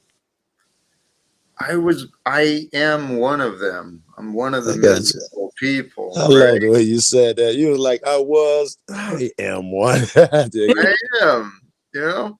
I dig it. You gotta love honesty. You Well, do. that's, hey, brother, that is what I've learned is a key. And what you were just saying too, these egoic battles, you know, Yeah. they can get Yeah. friggin', people can get ugly. Yes. But I think if you can maintain grace and composure, Yeah. the truth speaks powerfully Yeah. without saying a thing. And I'm a big ass kid. I got way too much troll in me and shit like that. I love to debate and battle. But I can still manage to do all those things without going low, ad homs, and call a motherfucker stupid and shit. I can make them look stupid, and the troll in me will do it. I will set your ass up and make you say something stupid in a heartbeat. But I can't do what you do. I've never doxed anyone. I've never done the real life shit. I don't even. You probably never seen me call a motherfucker name. I don't do what other motherfuckers do. And I've seen people really attack you, and you still didn't say anything back to them. Yes, right. That's been since I got here, bro. I made notes on it. I made notes. Right. Yes. When I'm really feeling vicious, I will set a motherfucker up. And this is bad of me, but let's say my accusation on this guy is racist. I'll pick a guy in a real incident. You guys don't know this guy. But I knew he was a racist, blah, blah, blah. And I saw him drunk one day. And I went in on purpose. I talked about Chicago and I love my music and the way we do this. And I know he thinks that them saggy pants, ghetto motherfuckers, he's a white cowboy, old, about 60 something years old. He hates me and my kind. He was drunk. I revved him up and got him. I'm like, you hate us, don't you? It's the truth. He like, damn right, Joe. Like some shit on Tom Cruise. You can't handle the truth. But he broke, bro. And this nigga's there. And then I go quiet and let a motherfucker say all that crazy hatred. And that's bad of me. I shouldn't be doing it. But I do. I do. I think I use that now. Interesting. I use my powers for good too, because I'm known as the peaceful guy, and I won't encourage you to do bad things like talk about someone, grandmama, put the picture of somebody kid. I won't encourage you to do that. And I got a lot of friends, so when I see them being bad, I just go in a room sometime. I don't have to say a word, and it'll be a reminder of what they're doing, how it looks to other people. I won't even have to say nothing. Good for you. Seriously. And even you could judge yourself for playing the devil's advocate, whatever, having some fun with it. But if you're truthful, you're truthful. And however, I think I pay a price, Jack, if I cause someone anxiety. I think I pay a price. I don't want to make his day any worse. And I realize that that's the bad kid in me when I'm doing that. That's what I do when I've been kicked around too much. I'm not going to be like, fuck you, you ignorant piece of shit. I'm not going to do that, but I'll set you up, bro. Good for you, Joe. Sincerely, having compassion, even good for you. I get you. All right, smoke some weed, smoke a cigar. Man, I think I told you my stomach is so fat, man. I got a big ass thing of eggnog, like 3 different strains of weed and 4 packs of cigars. Oh, you're good. You're good. I'm gonna be like Seth. I'm here for the next 3 days. I'm gonna be in the house. You are truly blessed. Absolutely. Actually, I got court in Texas in 3 days. I'm taking, because I got to learn the court system, I am taking 3 tickets to trial. And they've tried to get me to drop 2 of them. They agreed to drop 2 if I just pay 1. I've driven to Texas 4 or 5 times to see these guys in person. And, I'm an idiot, bro. It's traffic tickets. I've requested, no. I've requested so much to go into this trial. I got 3 pages of discovery that I want turned over. All the radio traffic. I want every fucking thing. I am. So I can't really stay in the house for 3 days. I got business. What part of Texas are you going to? Stratford, Texas, a small ass town. The courtroom, police station, and all municipal shit is in a fucking one building, man. That you can damn near hack a loogie from one end of the building to the other. The court is literally like a desk, a regular wooden desk, like folding chairs. I ain't from Chicago. I ain't never seen no shit like this. I thought they was having a meeting, a council meeting or something. No, that's the court. I'm like, seriously? Fuck. Yeah. It's a tiny ass town. But this guy, this cop, I was going to the store to a gas station there. My girl was in there, and I was playing rap music and shit. And I see him parked behind me. I got him on tape. I cut my camera on, and he's behind me. And no doubt he's running my place. You see my chick get in the car, white chick, black dude from Chicago. Undoubtedly thinks we're hustling, in my opinion. As soon as I drive off, he drive off, pulled me over. I didn't get a mile. And he talking about, yeah, you're driving kind of strange back there. I got you changing lane 5 or 6 times. I'm going to need your ID, blah, blah. I'm like, okay, I got it all on camera, blah, blah. And then he's like, yeah, when you did switch lanes once, he backed off and all that. Then he was like, yeah, I smell weed and all that bullshit. And, it was a bunch of nonsense. And he took a lot of fucking weed out of my car. I bet he did. They do that. I was going to Texas, bro. I was gonna be there for maybe a couple of weeks or something. So I hit like 3 dispensaries, man. I had a lot of weed because they can't buy it in Texas, bro. He took all that shit, bro. He probably took it home. Oh yeah. Well, he marked that no weed, no weed. I was in the car with my girl. He marked that I was alone. He said I didn't have insurance. I did. I told him it was in the glove compartment. He didn't let me go get it. He just decided to write a ticket for it. One was for a bowl that you smoke weed out of, and the other for improper change of lane. And they were like, man, we'll drop all that nonsense. You just do the lane change shit. I'm like, no, man, because I'm going to take this shit to trial. And if those are gone, I can't bring them up. And all I have is this one charge. I want to bring up the other charges to show that the cop lied and blah, blah, blah.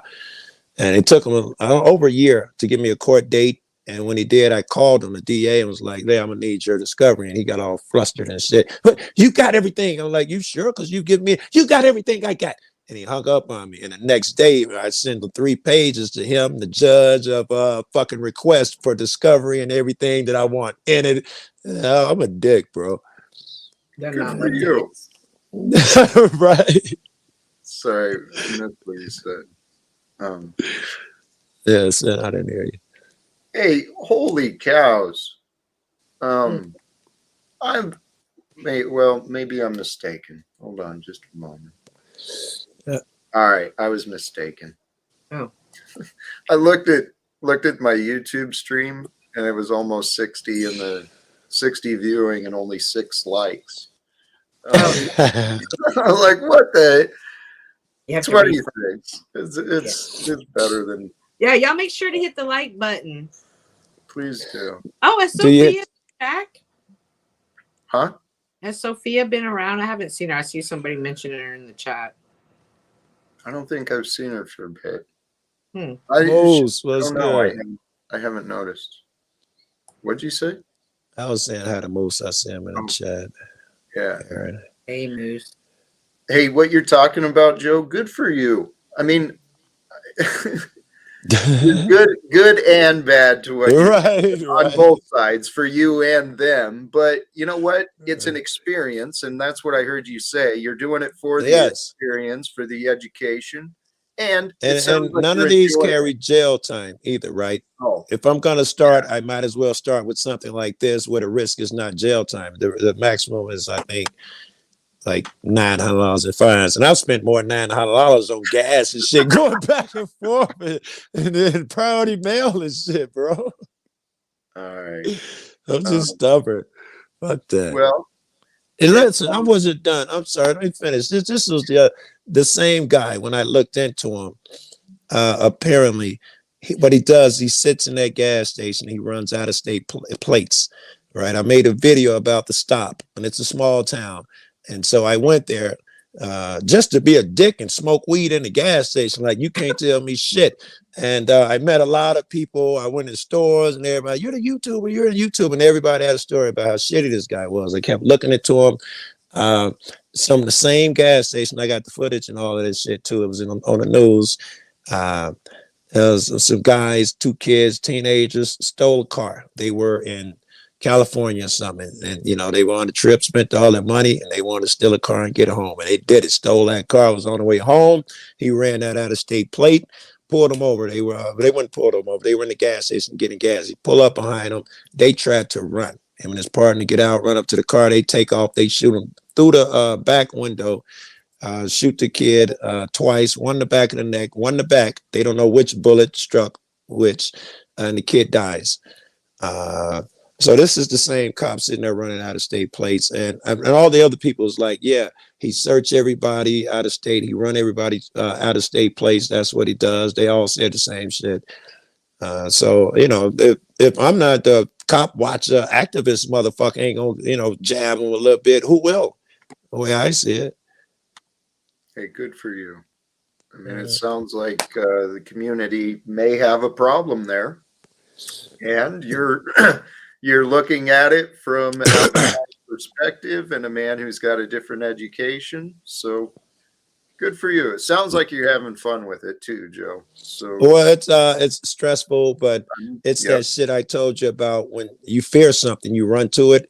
I think I told you my story about how I was always a public speaker, and one day I entered through the backstage of the auditorium, and when the door closed, I don't know, a couple hundred people turned and looked at me at the same time. My heart shook. You know, I was fearful.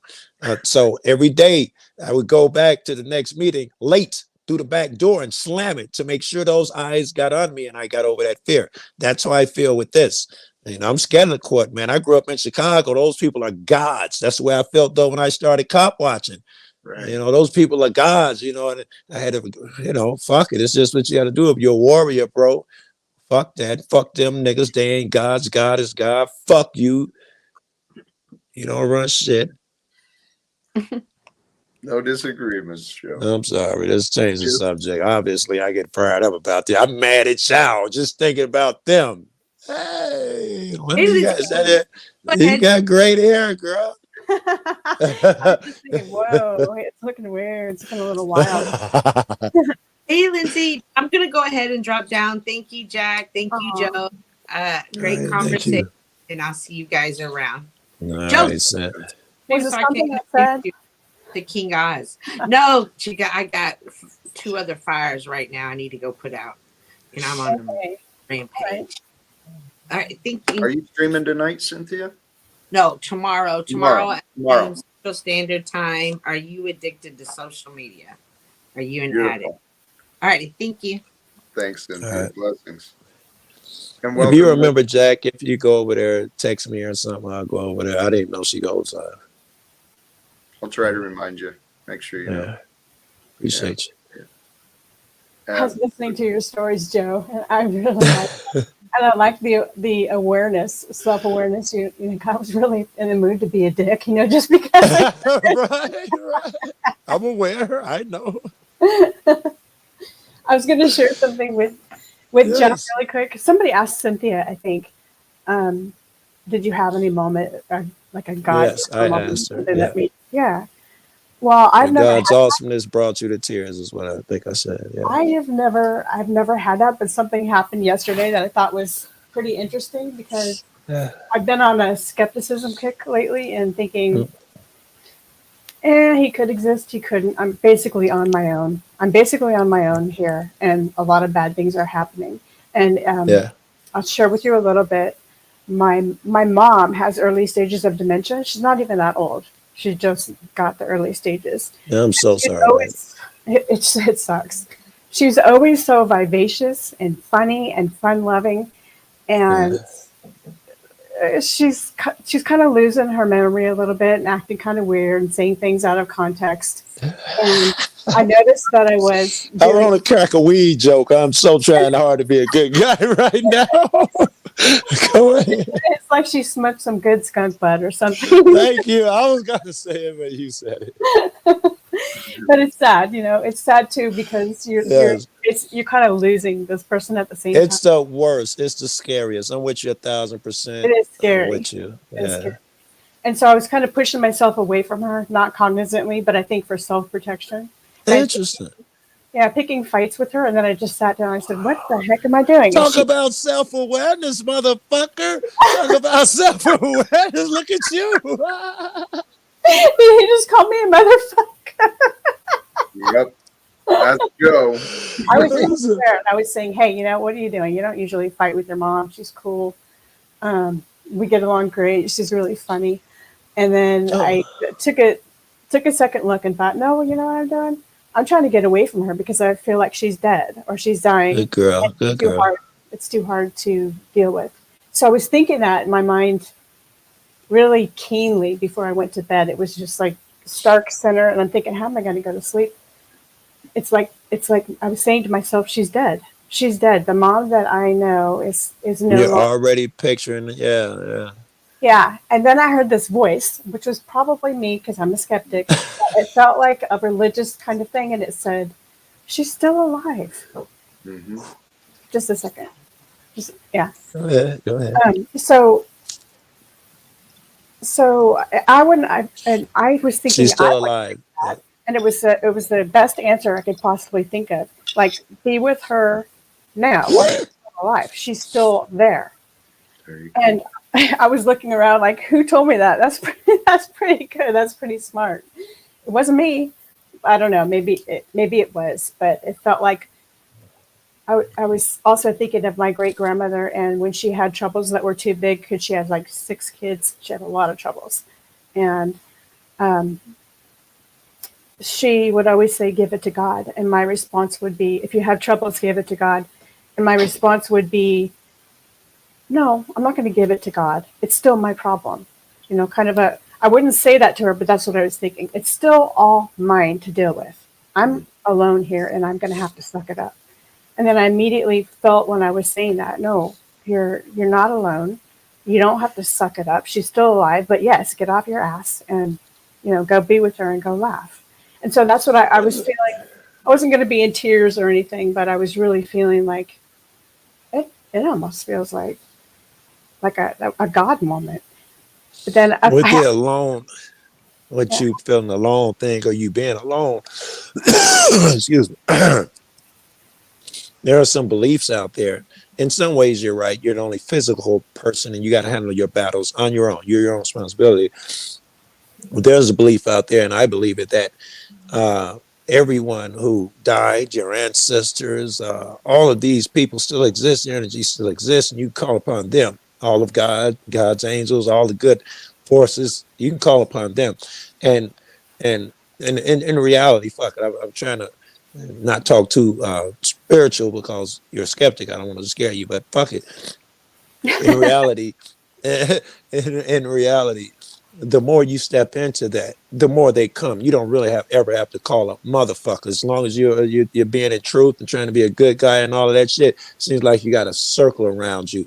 And all those dangers, you see them, but it's like they can't hit you, like bro. It's crazy. What I did was not think about anything skeptical, or that I don't, or this is my voice, or this is God's voice, or, you know, tried not to do anything like that. And it was clear, because it was almost like I wanted to turn around and say, "Who said that?" I love that experience. It kind of confirms what my own belief, you know, in a way, it confirms my belief.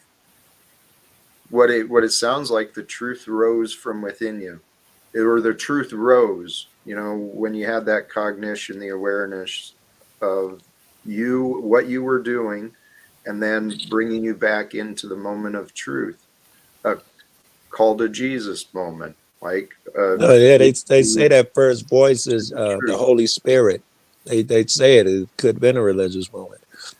When people say follow your first man and all that, I'm sorry, Jack. I was trying to echo what you were saying. Well, here, the point I'm offering in a kind of conceptual form, I see truth as God. Agreed. The truth rising within you is what I would call God's presence being known with you. The answers, the solutions.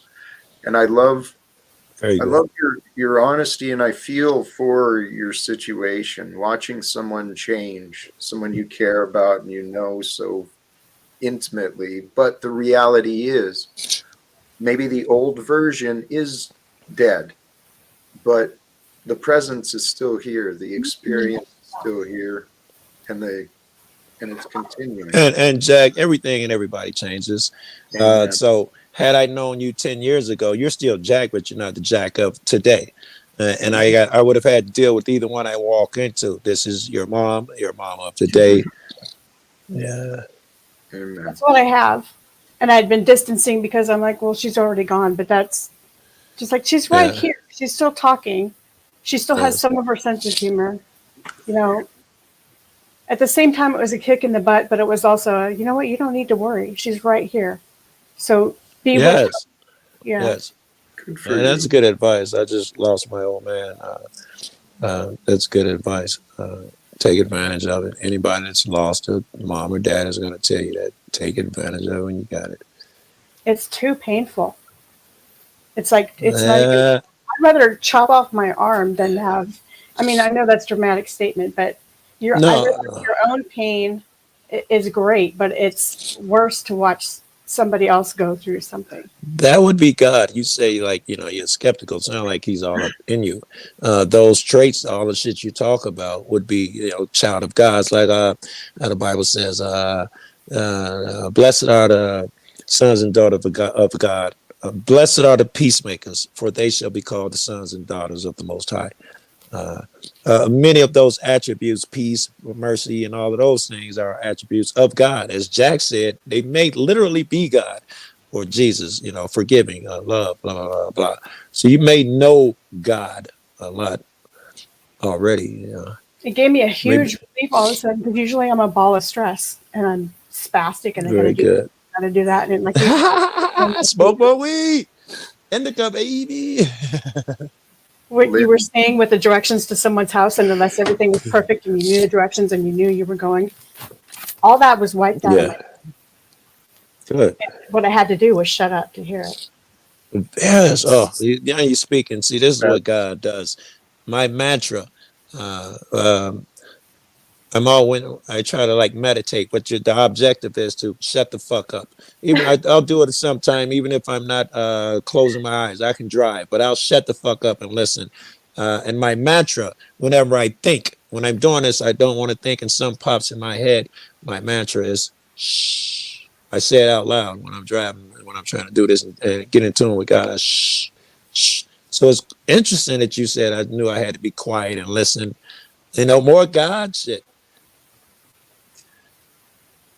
The truth when it came when the truth comes up within us, when we find that the answer that just sounds right which is the truth, that brings us to that piece of knowing. It does. And it is, and it's a little step. It is spiritual. It's that piece of knowing is, as the goal. You get a piece here, you get a piece there. Every time you get a piece and you get that feeling, you build on it. That's exactly what it is. You get a bunch of those shits, and you know how to at the. Excuse me. No. I'm sorry, I gotta go. All right, do that. Glad you came out. So I swear. Take no stress with you. Whatever the fuck you're gonna do, don't you stress over it. Thank you for joining. Thank you guys. I gotta go. Bless you. Thank you. Your friend. Welcome, Snafu. Mr. Joe Cool and Mr. Snowball. Snowball. Hey, can you do something for me, Jack, on the record? Can you tell everyone I'm not your attack dog, as the new narrative is going? I'm apparently Jack Talcott's attack dog.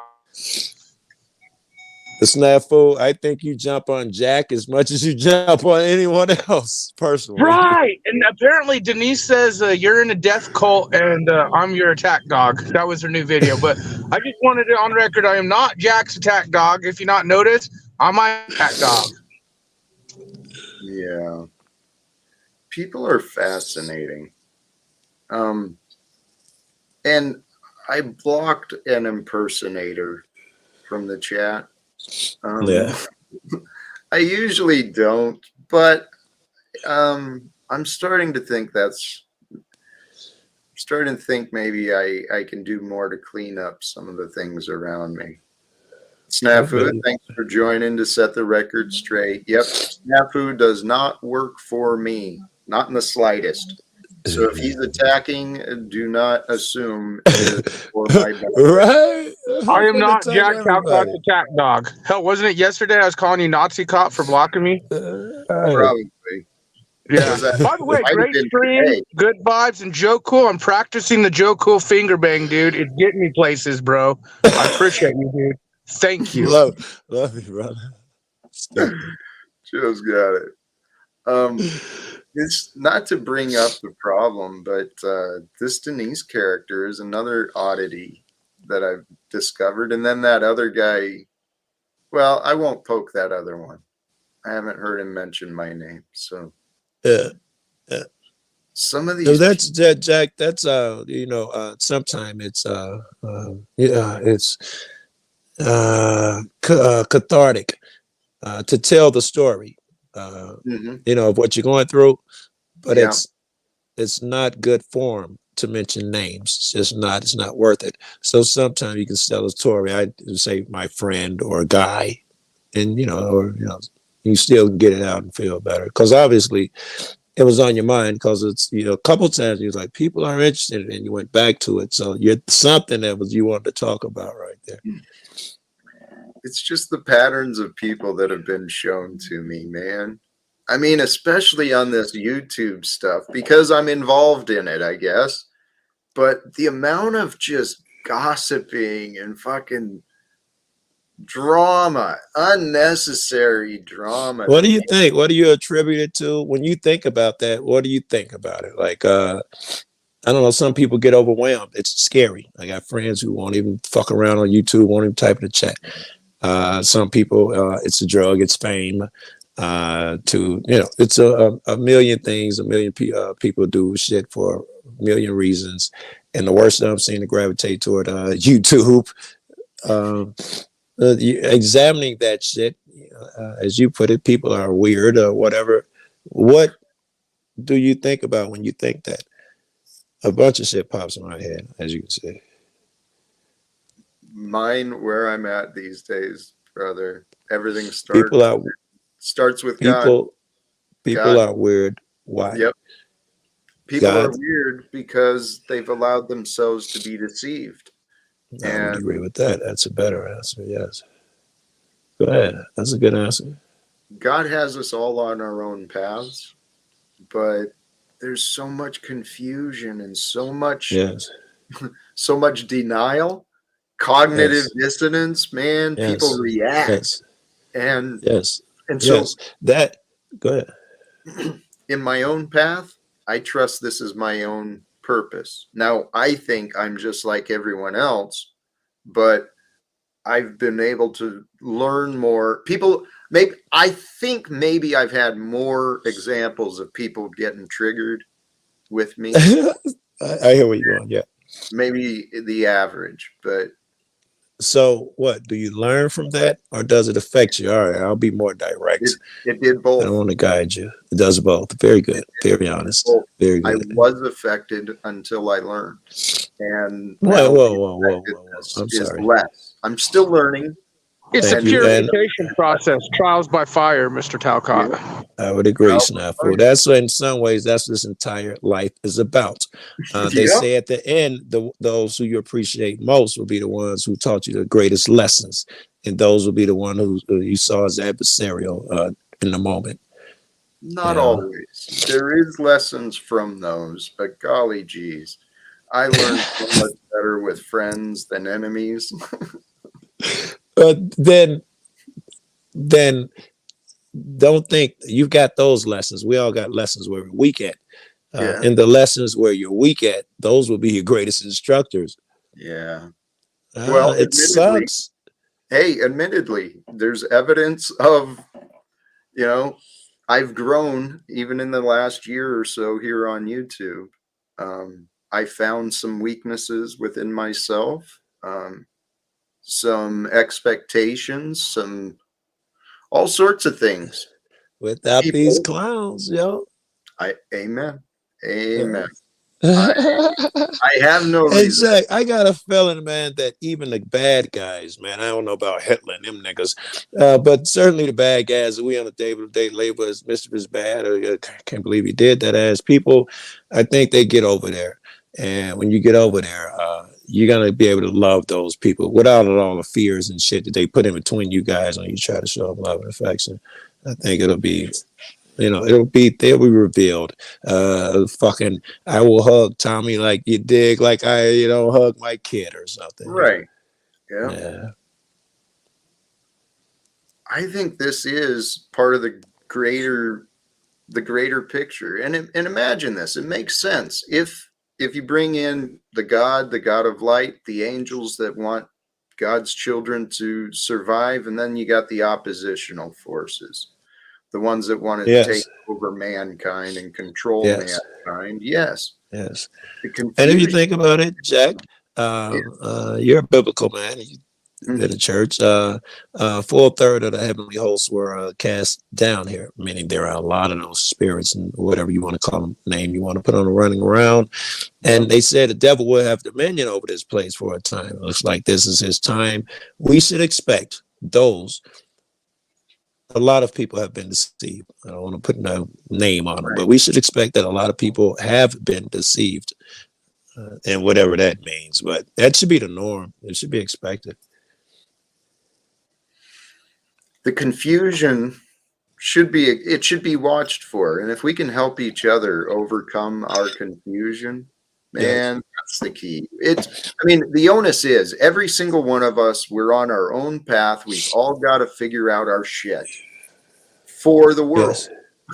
Yes, because you can't help me. You can't. I know you love me and you want to heal me. I got this issue, but if you haven't healed it or examined it in yourself, you're just an instructor. Right? If you've been through it, you've got, you overcome the drugs and all of that shit, then now you're better qualified to tell me about the thing. I'm with you and not with you. Absolutely. Yeah. The wisdom that comes from firsthand experience, absolutely. I like it. Yes. However, the truth is true, and it's the truth. When we understand what is true, that's where we become strong and empowered. So yes, to understand, they say, is to depart from evil. All I mean is I'm just agreeing with you that when you understand something, you can take actions then. Yes. I'm in agreement with it. Beautiful, Joe. Here, when you It's understand kind of like substance abuse, though, you have to understand that you're abusing or accept to be able to even get past you that. can even get past dope too. Yes, and it's true. Yeah. That's where I was just gonna go. Thank you. Because in order to understand, what did you say? You've got to understand something to use it. But the first way to understand is you got to accept.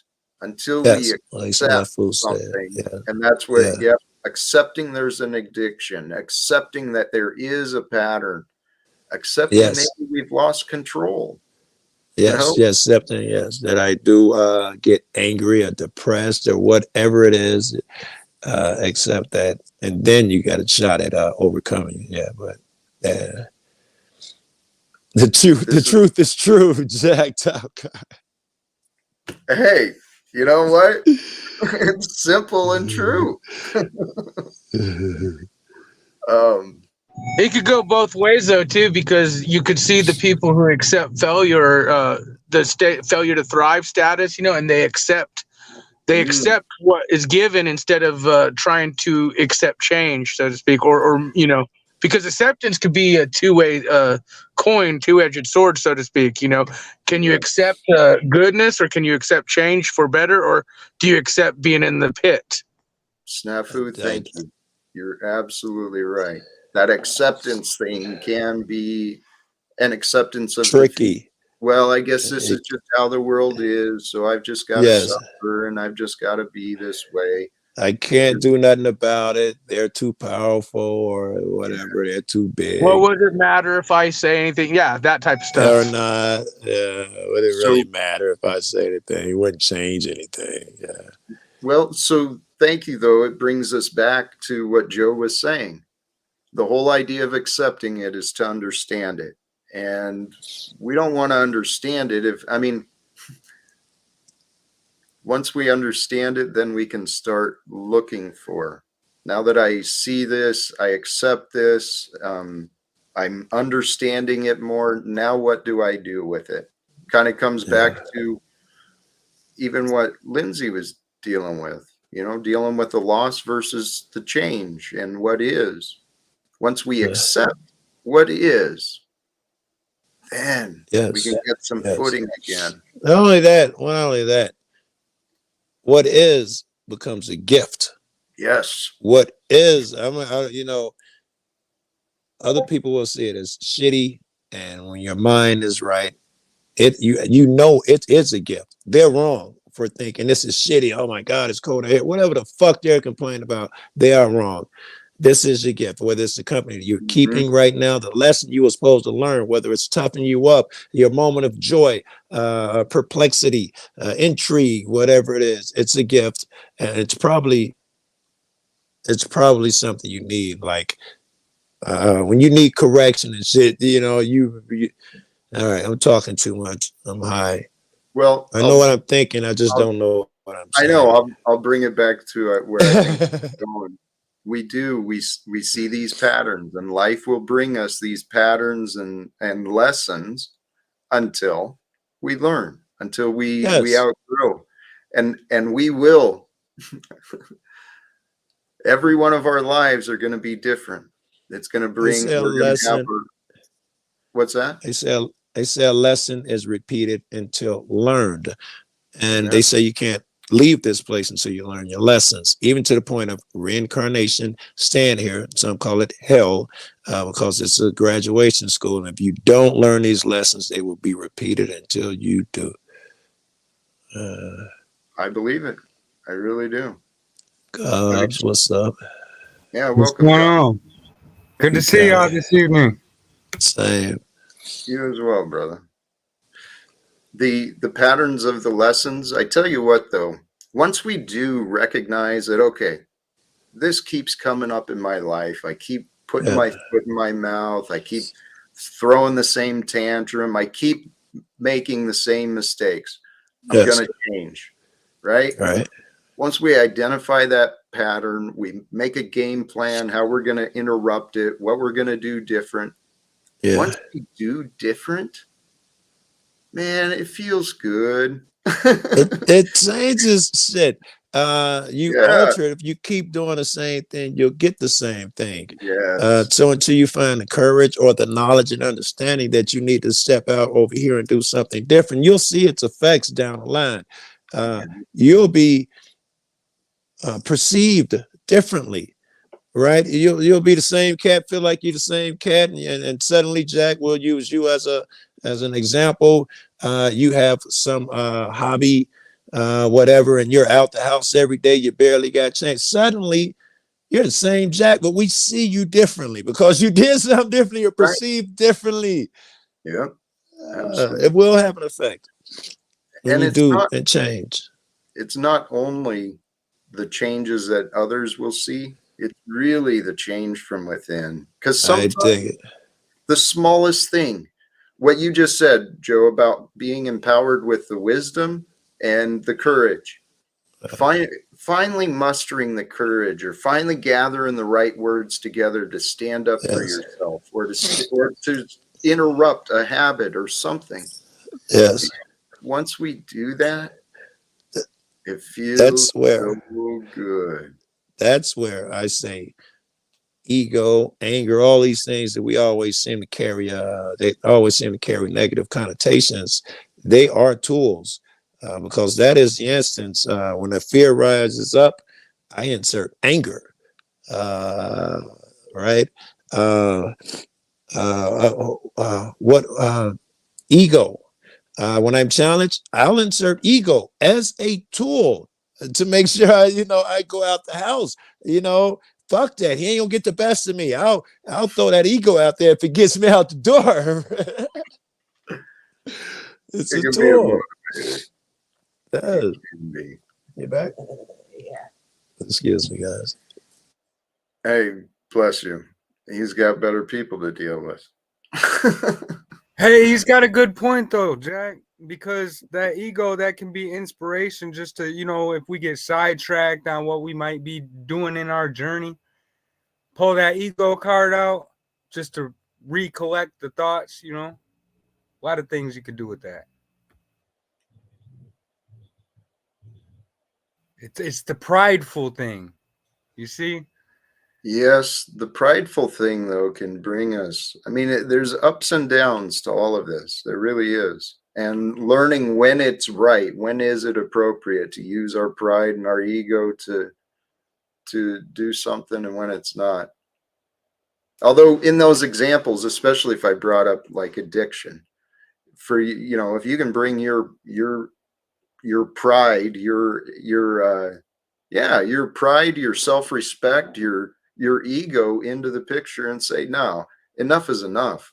I'm not going to continue to damage my body with the overeating or the sweets or the booze or whatever the addiction is. If we use our will and our power to overcome things, we can. It's just a matter of it's a matter of commitment, will, determination. But I don't see those as the ego. Maybe it is. What about dedication? You think that could tie into the ego to some extent? Yeah. Yes, absolutely. And that can actually be used to our detriment. The dedication. We create all of these mental connections and loyalty, devotion, right? That's why they got us, doing the pledge at school. So we're dedicated to a fictional entity. Yes. The other part to that, though, I truly believe loyalty is, if you don't have loyalty, if you're not someone who can be loyal to a friend or to a commitment, if you can't be loyal to your word, you're not any good from my experience. Two different things, man. In reality, if you're being truthful, loyalty doesn't really come into play because you're loyal to all. You're loyal to truth and you're loyal to all in that fashion. Rarely do you have to pick a side or some weird shit like that. Loyalty, it might be seen as something mob mentality. If you're calling that loyalty, I got to back you on nonsense. Fuck loyalty. Right? If I can't tell you that was some dumbass shit, fuck loyalty. No, you're right. When you're honest, absolutely. You're loyal to the truth. And when you're loyal to the truth, you're loyal to everybody. You're loyal to that guy, right? You're doing for him. You come in this world alone, you leave this world alone. Just remember that. It's the time in between that matters, my brother. And the time in between is the opportunity for us to connect. And the opportunity is only the now. The only moment you ever had to change something was that moment, the now, right? So all that fucking dreaming, you're missing your opportunity. I'm gonna be a nicer guy. Well, you just missed an opportunity to be one right the fuck now. I'm gonna learn how to. You just missed an opportunity to fucking Google some shit. Now, do it now. If you want to do it now. You might not have the critical acclaim that you think you fucking deserve. We want people to recognize you and all of that nonsense. Well, that's bullshit aspirations anyway, motherfucker. Hey, isn't there an old saying like that? If it's something worth doing, it's something worth doing poorly. I mean, in other words, yes, even if you can, do it poorly to get it done. Yes, be prepared to fail many times. I think that's the one you're talking about. If you want to be good at something, go out and start failing, and fail often. And the rest of it is the guy who got the Heisman Trophy. He didn't go out there and get it the first day. He failed many times, and he learned from that, corrected shit. That's how it happens. Be prepared to fail. Love it. They create the chaos to point the people, demand more of our freedoms be taken so they feel safer. I'm in agreement with you so far, Destroyer. Create the fear, yes, so people themselves demand the change instead of the government changing laws. Oh, wait, I don't know if I'm interpreting, but he made me think like this. Create the fear so that, hold on, leave it up there, Jack. So people themselves, yeah, thank you, demand the change. And now I don't know about creating fear. Well, here, Uh, this is the example offered. yeah, how much change about, after that? and Yeah, then how much change was brought about through that, through the fear. I'm thinking if it's a tactic for them, how can I use the same thing? I can't create fear in a motherfucker because that's not my objective. But how can I use something to get them to demand it? Blah blah blah. Joe, I truly think our power is going to be love. I agree with you. Oh, that's Goblin wrote that. I agree with that shit.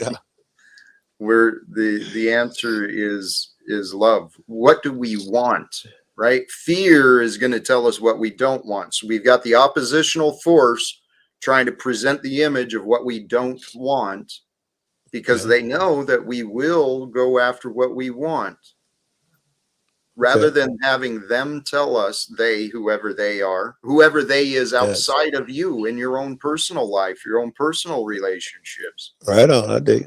Everybody's trying to put their power, authority on you, right? This is how you know if a person gives you advice, tells you think you should do this, even if he might even yell at you once or twice, you're dumb, so and so, blah blah blah. But if that person is trying to force you in some way to make that change, and some authority, then he's not doing right. I don't lost my shit, but that's your red flag right there. When a person is trying to exert some type of authority on you, that should be a massive red flag to that fucking person. I can see correction and trying to help you, but if acting like you owe them money suddenly because you didn't do what they said, you got an issue. I know I got an issue. I get mad as fuck. Absolutely. When these experts. Let me go finish on. I'm sorry, but I might ask 8 people for advice. 8 people give me all different advice. I can't have 7 motherfuckers mad at me talking about why didn't you follow my advice? I told you what to do. All right, that's the end of it. You know what, Joe? Absolutely, man. And actually, dude, you're describing my story. I got a trail of people pissed off at me because I didn't do what they told me to do regarding my own life. Shoot, I totally took the conversation off where you were on something else there, though. Well, that's where we got to use discernment. And we're not living for somebody else's expectations. We're living for ours. That's the problem, right? We believe what other people have told us to believe. Go get a job, work till you're 65 years old, live off of your retirement and your pension. Then you can spend time with your family. All that weird shit, man. This is what other people tell us. This is what you do. If that's what you feel, I don't know. It's probably programming. I don't know who wants to do that nonsense. But if that's what makes you happy, go ahead. But if my discernment leads me into another path, I got to have room for that shit. I got to be able to be me. This life is all about us discovering who we are. But we are only right now. And back to the fear. They want to control us. And this is where you were at, Joe. Back on topic. When someone's trying to control us, that's a red flag. And we can tell when people are trying to control when these authorities use confusion. When confusion and fear are the underlying tones, it may be speaking with authority and as though it's clear, but if it doesn't make sense, it might not make sense. And we've got these experts saying nothing, offering confusion, spreading fear. Here's another one that when questioned, they gaslight you. Yep. That's another way to know if these fucks are on authoritative nonsense. If their path is correct, they'll be patient and explain the nexus, blah, blah, blah, and you'll understand. If they tell you, gaslight you and tell you, why are you doing this? And shouldn't you be doing something else? And all of those things, that's another red flag. When a person wants to say a thing, but they can't be questioned behind it. Mm-hmm. You know, that's an authority move, right? That's not something normal motherfuckers do. Just And do what I said, or just because I said so. You know, no, it's weird. that is what I call the egoic conditioning. The ego plays this role of authority, places itself in a supremacy over what is true. And then these experts and authority want to mislead people because they're afraid of being honest. And if these people who were in charge were honest, they'd come forth and say, yeah, I don't know what the fuck I'm doing. Hey, Jack, speaking of being honest, you made me think of something that you might have to think about. Perhaps you haven't thought about in your plan. If, like I believe, these people are all, you know, doing the bidding of, you know, the head families, the Rothschilds, Bilderbergs, whatever the fuck, and that all of these people, these puppets, are Illuminati, Masons in the club. Mm-hmm. All right. And, you know, you've seen every president putting their hand in here, or maybe you'll study it like I do. You'll see them in their Masonic garb, and you'll know what schools they went to when they joined these things, every one of them. All right. So, assuming those things are true, then they all are not allowed to speak on the plan. They all know the plan, but they are not allowed to speak of it. Uh, Death awaits if they do. So now through all that, I was watching that shit the other day and it made me think, these are the niggas Jack gotta talk to. These are the guys he gonna try to change their mind. Their minds already belong to someone else. And you got to remember also, if this part is true, they got some on all of them. You know, they bribe them or get something on them naked with a hook or whatever it is. They got some on all of them. That's the only way they get that position. If you get positions like Bush and them get, you have to yell out all your deviant sex acts and shit naked, blah, blah, blah. It's a real thing. So they have shit on you later on down the line. These are the guys you're going against. The ones who sold out to the corporations and the tobacco companies. Everybody knows it. I don't know if these people, even if they believe you, can step out. That's not to discourage you, though. But Thank you. Jack, not Jack, Joe. I had a thought on that. Ain't that the Yeah. same shit that bro and them do in the streets? Ain't that the same episode? Think about it. Well, I was thinking about a lot of my bro in the streets are Masons. I was thinking that a lot of them are guilty of the same shit, but you're just talking about them people, them guys. Are they on the same shit? I don't know. The Masonic brothers, even my best friends, they still have to maintain secrets. The most secrets motherfuckers hold in the streets are game. You know, they don't want you to get up like it's a competition. They don't want to tell you how they shake their dope. They don't want to tell you where they get their shit from. I don't know if that's the same thing. It's not the same thing. It's the same concept, but Yeah, it's like this. They're both Kool-Aid, but it's a different flavor. You know what I mean? Yeah, I know where you're going with. I'm trying to draw the connections and shit. I'm wondering if they're not a little different. These guys cannot. The Masons cannot be honest. You know, they tell them how they're going to kill them and all that, how they die and all of that shit if they reveal anything or even talk about it. So the gangbangers, I'm not sure they're under any such thing. I guess. Even okay. Now that, keep this. go ahead. Keep game, Joe. Yeah. All right. Now Yeah. watch this. Now, Jack. When you were in your 20s, did you even really think about like politics in general? Like it wasn't really a thing, or it was? It was. You can tell. You can look at him. But He But was. not so much in the 20s versus as you get older, for Well, the most part. remember, I spent most of my adult life as a federal employee. Right. So I paid So- attention to politics. This is what I'm getting to. We have a whole generation of people that are in their 20s and they're Yeah. so tied up caring about politics versus Yeah. even just 15, 20 years ago, people in their 20s, they were busy doing different things, like living life. Outdoor shit, yeah.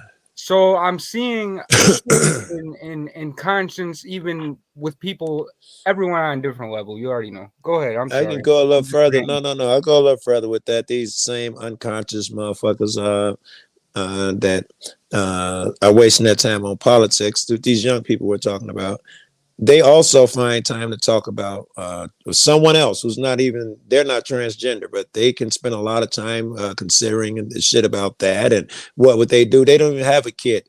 Would their kid be allowed to have a surgery? Could he choose if he's a boy or a girl at 5 years old? They spend time thinking of nonsense along with nonsense politics, which is nonsense as well.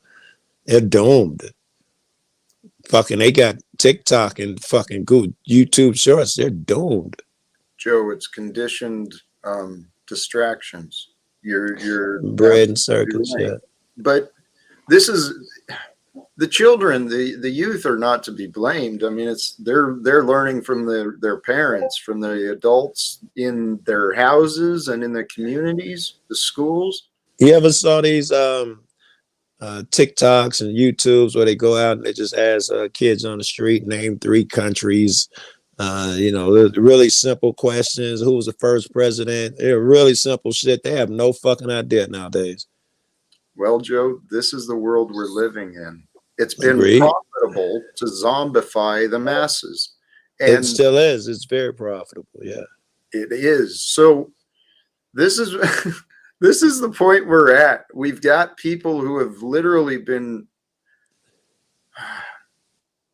Jack, you're taking a motherfucker's living. When you go whisper in that guy ear at the UN, you're trying to take away his living. That guy makes his money off of big oil and so. He expects his kid to make money like that. You're risking it. Yeah. That's one way of seeing it. And that is what that is a real burden that'll have to be overcome. But the way to overcome that burden of what's going to be lost is what's going to be gained. And so if the opportunity for the conversation can be created, the goal would be to paint a picture of the good, the fact that, the way you've been rewarded in the past would be changed, but look at it this way. Your levels of stress, your level of individual responsibility, the fear of your family, throwing away everything you've worked so hard for, all of this is going to be changed. You won't have to worry about those fears again. I'll say I saw one way out of that shit that I was saying, that you're going up against their money. And to me, the obvious argument was the one that you gave. I only saw one, and it's the one that you gave. You got to offer them some veteran money, and that's the route that you just went down. So I don't really have a rebuttal for that. Well, Joe, this is kind of the bigger solution too. We know how the games are being played. It's order out of chaos, create the problem, instill the fear, present the solution. And that's how we've gotten to warp speed and all this Operation Warp Speed and all this other crap. Did I disappear?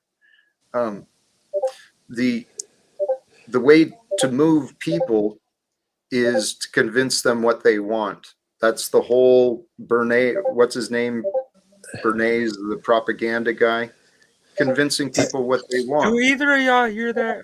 It's my bloop, computer. Bloop, bloop, bloop. I ain't tripping. It's me, and I don't know what it is. I thought it was my connection, and I replaced it.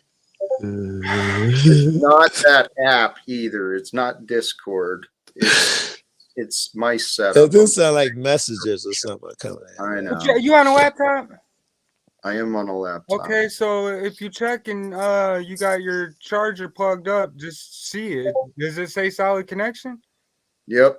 Then I don't know what the hell it is. Yeah, that's what it sounds like, is a loose connection, and it's notifying me. And I'm sorry for the interruption. I'll figure this crap out eventually. Man, you ain't sorry for shit. This is your panel. Tell us. I'm a big kid. This shit can only get more and more entertaining to me because I'm a big goofy. The more that shit bleep bleep, I'm already hoping it bleeps some more because it's entertaining to me, bro. So no distractions.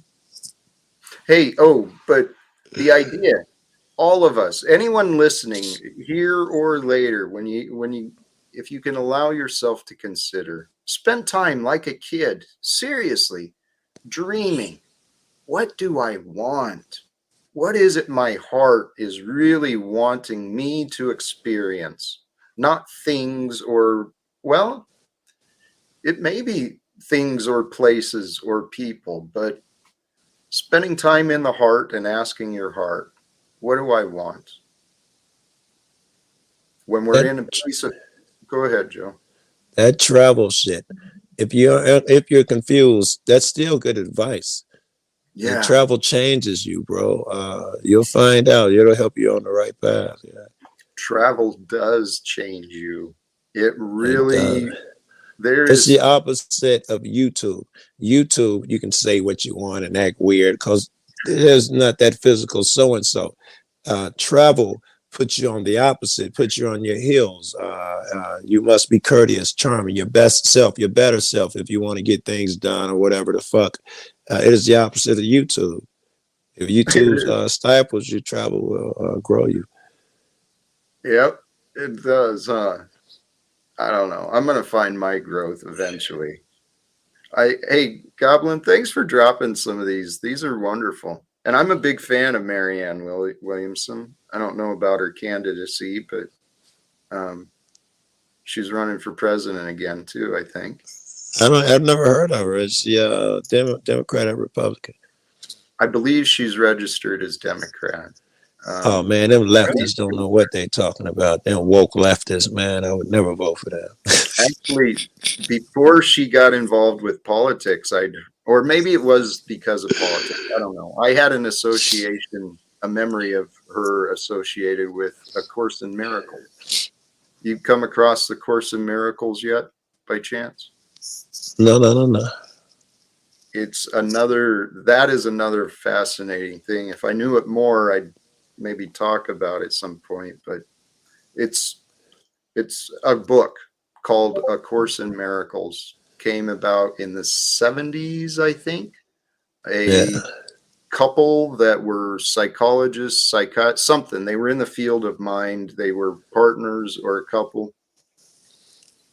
Allegedly channeled another book from Jesus, which is supposed to present different ways of explaining some of the spiritual ideas. And the purpose is to live with miracles, a course of miracles, allowing the miracles to be discovered by a transformation of the mind and the spirit.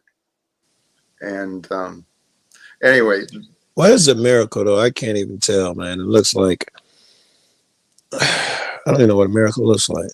hey, Joe, I think you and I see miracles daily, often. That's why I don't even think I they're think, fucking miracles. It's the norm, right? I think our maybe our standards of a miracle is Yeah. a little different. Many people, and I used to be the way. I thought I'd never see miracles. I didn't really believe in miracles. That's why I kind of rejected the Bible. I didn't buy into all that It stuff. does sound, yeah, it's weird. Those people's interpretation of it. I've read it on my own. I've been to church. I didn't get the interpretation that church people seem to get really weird shit out of it. Really weird shit. They do. Well, and then it make you reject it, and you grow older, and you be like, it makes no sense. And it make you do that shit. I think it's perfectly designed for us for that, But miracles do exist. The fact that we are able to rest, to rejuvenate, recoup after a good night's sleep, that's a miracle. If this is not a miracle, I'm talking to you from God knows where. I think you're in Washington, and God knows what Goblin is, and face to face, blah, blah, blah. Surely this is a miracle. What more do motherfuckers want? You think about all mankind throughout history, and we don't know how many hundreds of thousands of years man been around. He ain't been able to get up and run hot and cold water, take a shower daily, outhouse, a toilet in the fucking room here, push a button and get light. I mean, this is brand new to all of humankind. How blessed can a motherfucker be? Joe, we are so lucky. However, the world teaches us to be ungrateful, to be unsatisfied, because as long as we're unsatisfied, as long as we're ungrateful, we've got someone to blame and we've got another job to do. And will spend money. As long as you're Yep. unsatisfied, you will spend money. Amen. If you're unsatisfied or nervous or something, someone will sell you something to make you better, whether it be a course, whether it be, you need to teach you how to talk to women, teach you how to get money. Someone would sell you a physical product. You're not happy because you don't have that Benz. You'd be happy if you had my car. Trust me, is somebody gonna sell you something? That's the world we live in, man. But It's capitalism, bro. The best system, as Flow State tells me. Capitalism. It's gotta be that way. You don't Go believe ahead. so? This is the interesting shit. Go You ahead. don't believe Go so, ahead. Jack? In what way, God?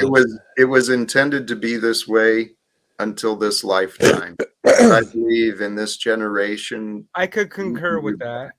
But regardless, everyone has the right to grow and strive, right? Allegedly. Which is what That's capitalism is. Everyone Allegedly. has that right. I mean, Allegedly. allegedly. But okay, Yes, but I concur with what you said. everyone has that right, and you got to give them their rights and all of that stuff. But I don't think that means that's the way it has to be, or that's the best way, which is what I think my statement was. Everybody says it's the best way. I don't think we've found the better ways with an S on the end that exist. Amen. We just haven't found them yet. That's right. Fuck that selling for Bush versus Trump every fucking year. Amen. It's time for better choices. It's time for different alternatives. See, I think that will only happen if people start, remembering who everyone is, you know what I mean? And who is everyone, Goblin? Who is everyone? Remember that? What do you mean? Who is everyone? Remembering who everyone is. Okay, like everyone be talking about, not everyone. Some people, they be talking about how they're praying to their ancestors. Why would you pray to your ancestors? You are your ancestors. I already told you. What's they got to do with remember who everyone is? You're carrying their living DNA. You are your ancestors. Absolutely. Right. And So I do by agree, remembering, we have not found the better solution. I agree with you on that. And I think that once people become more aware and we do shift into that Christos conscience, which is the agape love, that's the love particle. You know what I mean? I believe that would be on a more positive track than any system we've tried as a civilization. Period. I dig it, right? Yeah, go ahead, John. That's what he was talking about with people need to know who they are, right? Reaching that level of love. That's what you were talking about. Yeah, you say people need to, remember who they are or something? Yeah. Remember who they know. It was, yeah. And agreed. I believe, well, that agape love, the love that unifies, when humanity comes together, we're not going to tolerate this crap of profitable wars, manufactured and inflated debts. This stuff is crazy. The fact that it's happening is crazy. But what it tells me, because seriously, Joe, back to this is a miracle. To me, miracles are that which defy what can be explained. And I can't explain how cellular works or Wi-Fi signals, computers. I certainly couldn't reproduce it if it broke down. That's for damn sure. Amen. And the fact of life, just the mere fact of life is a miracle. The you being one in X amount of sperm, miracle. Yes. And the odds, I've heard people, mathematicians and these statisticians. They've done, I've seen presentations, what the odds are for our ancestors. You start going back a few generations of your lineage, and the odds of matching, people and timing and, intercourse, all of those things coming together, so many variables. It is a miracle that any of us are who we are. It's a miracle. It's a miracle if you want to go that route. It is an absolute miracle that we even exist, that the earth has been calm enough for man to evolve out here in this hostile environment of fucking space near the sun, blah, blah, blah. Every day, miracle. It's a miracle flat earthers fucking can't tell whether the earth is round or not. What the fuck is that about? Some weird shit. By God's grace, the free will reigns. And it is the truth. The truth will free us from our confusion. It is the truth that frees us from our lives. The truth is going to change this world. And I mean, back to what the conversation with Linds and her testimony. The truth is God, as far as I'm concerned. Yes. Yes. Jesus to always say that for Jesus. When the motherfucker say, I don't know Jesus, I will say, mercy, forgiving. You know Jesus. That's it. So you saying it's God, I think we're on the same page. Literally, I think these things are Jesus. When they be motherfucker, he didn't know Jesus. He was a Muslim. Bullshit. He knew Jesus because he knew mercy, forgiving, and all these things that Jesus knew. He certainly knew Jesus. I think that you are being selfish when you say that. No, he had to know my Jesus and see Jesus the way I see him, or else he goes to hell. You lost your fucking mind. You stepped out of your shoes. Yep. There. All of these definitions we want to apply to others. And today was a good cupcaking session. I appreciate it. Well, I gave you the space on purpose, Jack. I passed up a bunch of opportunities to take it to some more intense shit. I didn't want to fuck with the vibe, Joe, yes, I had a million of those questions. Yeah, the ones that make you nervous, that you call opposition and shit. I'll let them fly all night long. I know. The devil's advocate shit. Yeah, you play it well. I love that shit, bro. Well, I trust there is a reason. We don't yet know, but I trust there's a reason for the gathering of today, the gatherings of the past. That's who we are. We're gathering wisdom through our experience each day. And it's all it changes you. Every time when our stories interact, somebody was saying earlier that we're alone, born alone, die alone. I think it was snafu. But every time our stories interact, it changes us, right? We don't see it it may be damn near perceptible, but every day, this moment will craft who we will be in the future and the decisions that we're going to make. This moment and moments like this are what you are. Another miracle, praise God moment. Amen. I love that idea. I do feel like it's time to wrap up, though. Perfect time. And I've been smoking so much weed. It's probably like 6 o'clock. I'm sleepy as fuck. And it's been a blast, man. I appreciate everybody came up with the good energy. I dig it. Me too. Respect, Joe. Thank you, brother. Later. I'm out of here, Jack. Good to spend the time. I'll holler at you.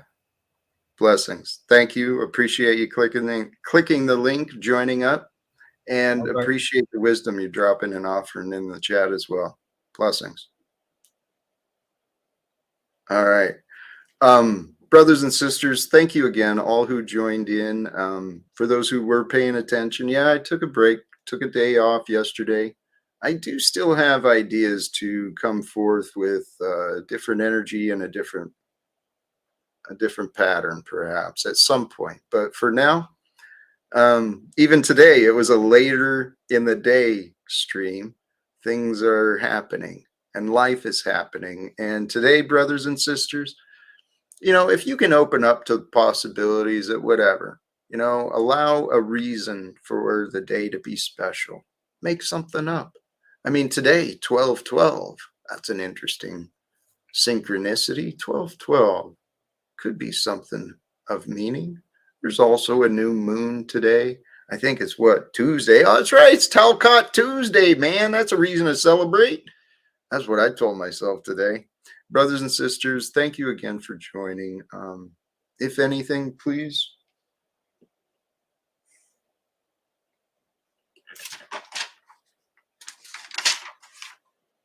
try trying to remember what I talked about and what to offer. As we part ways, please receive some reminders of the common humanity, the common reasoning that is within all of us, and the common care. There is a common care and a desire for greater things. There's a desire within all of us for greater things. Myself, I seek greater adventures. Some people don't like the adventure part. Some people want to live the more secure and comfortable role, and I encourage that. I honor that. And if I can live the adventure I want to live, will help you find more comfort as well. Brothers and sisters, thank you again. Do the subscribe thing, hit the notification, and join us again. I'm sure we will return soon in the future. I think that is all. Peace to everyone. Blessings. Live without fear. And choose love.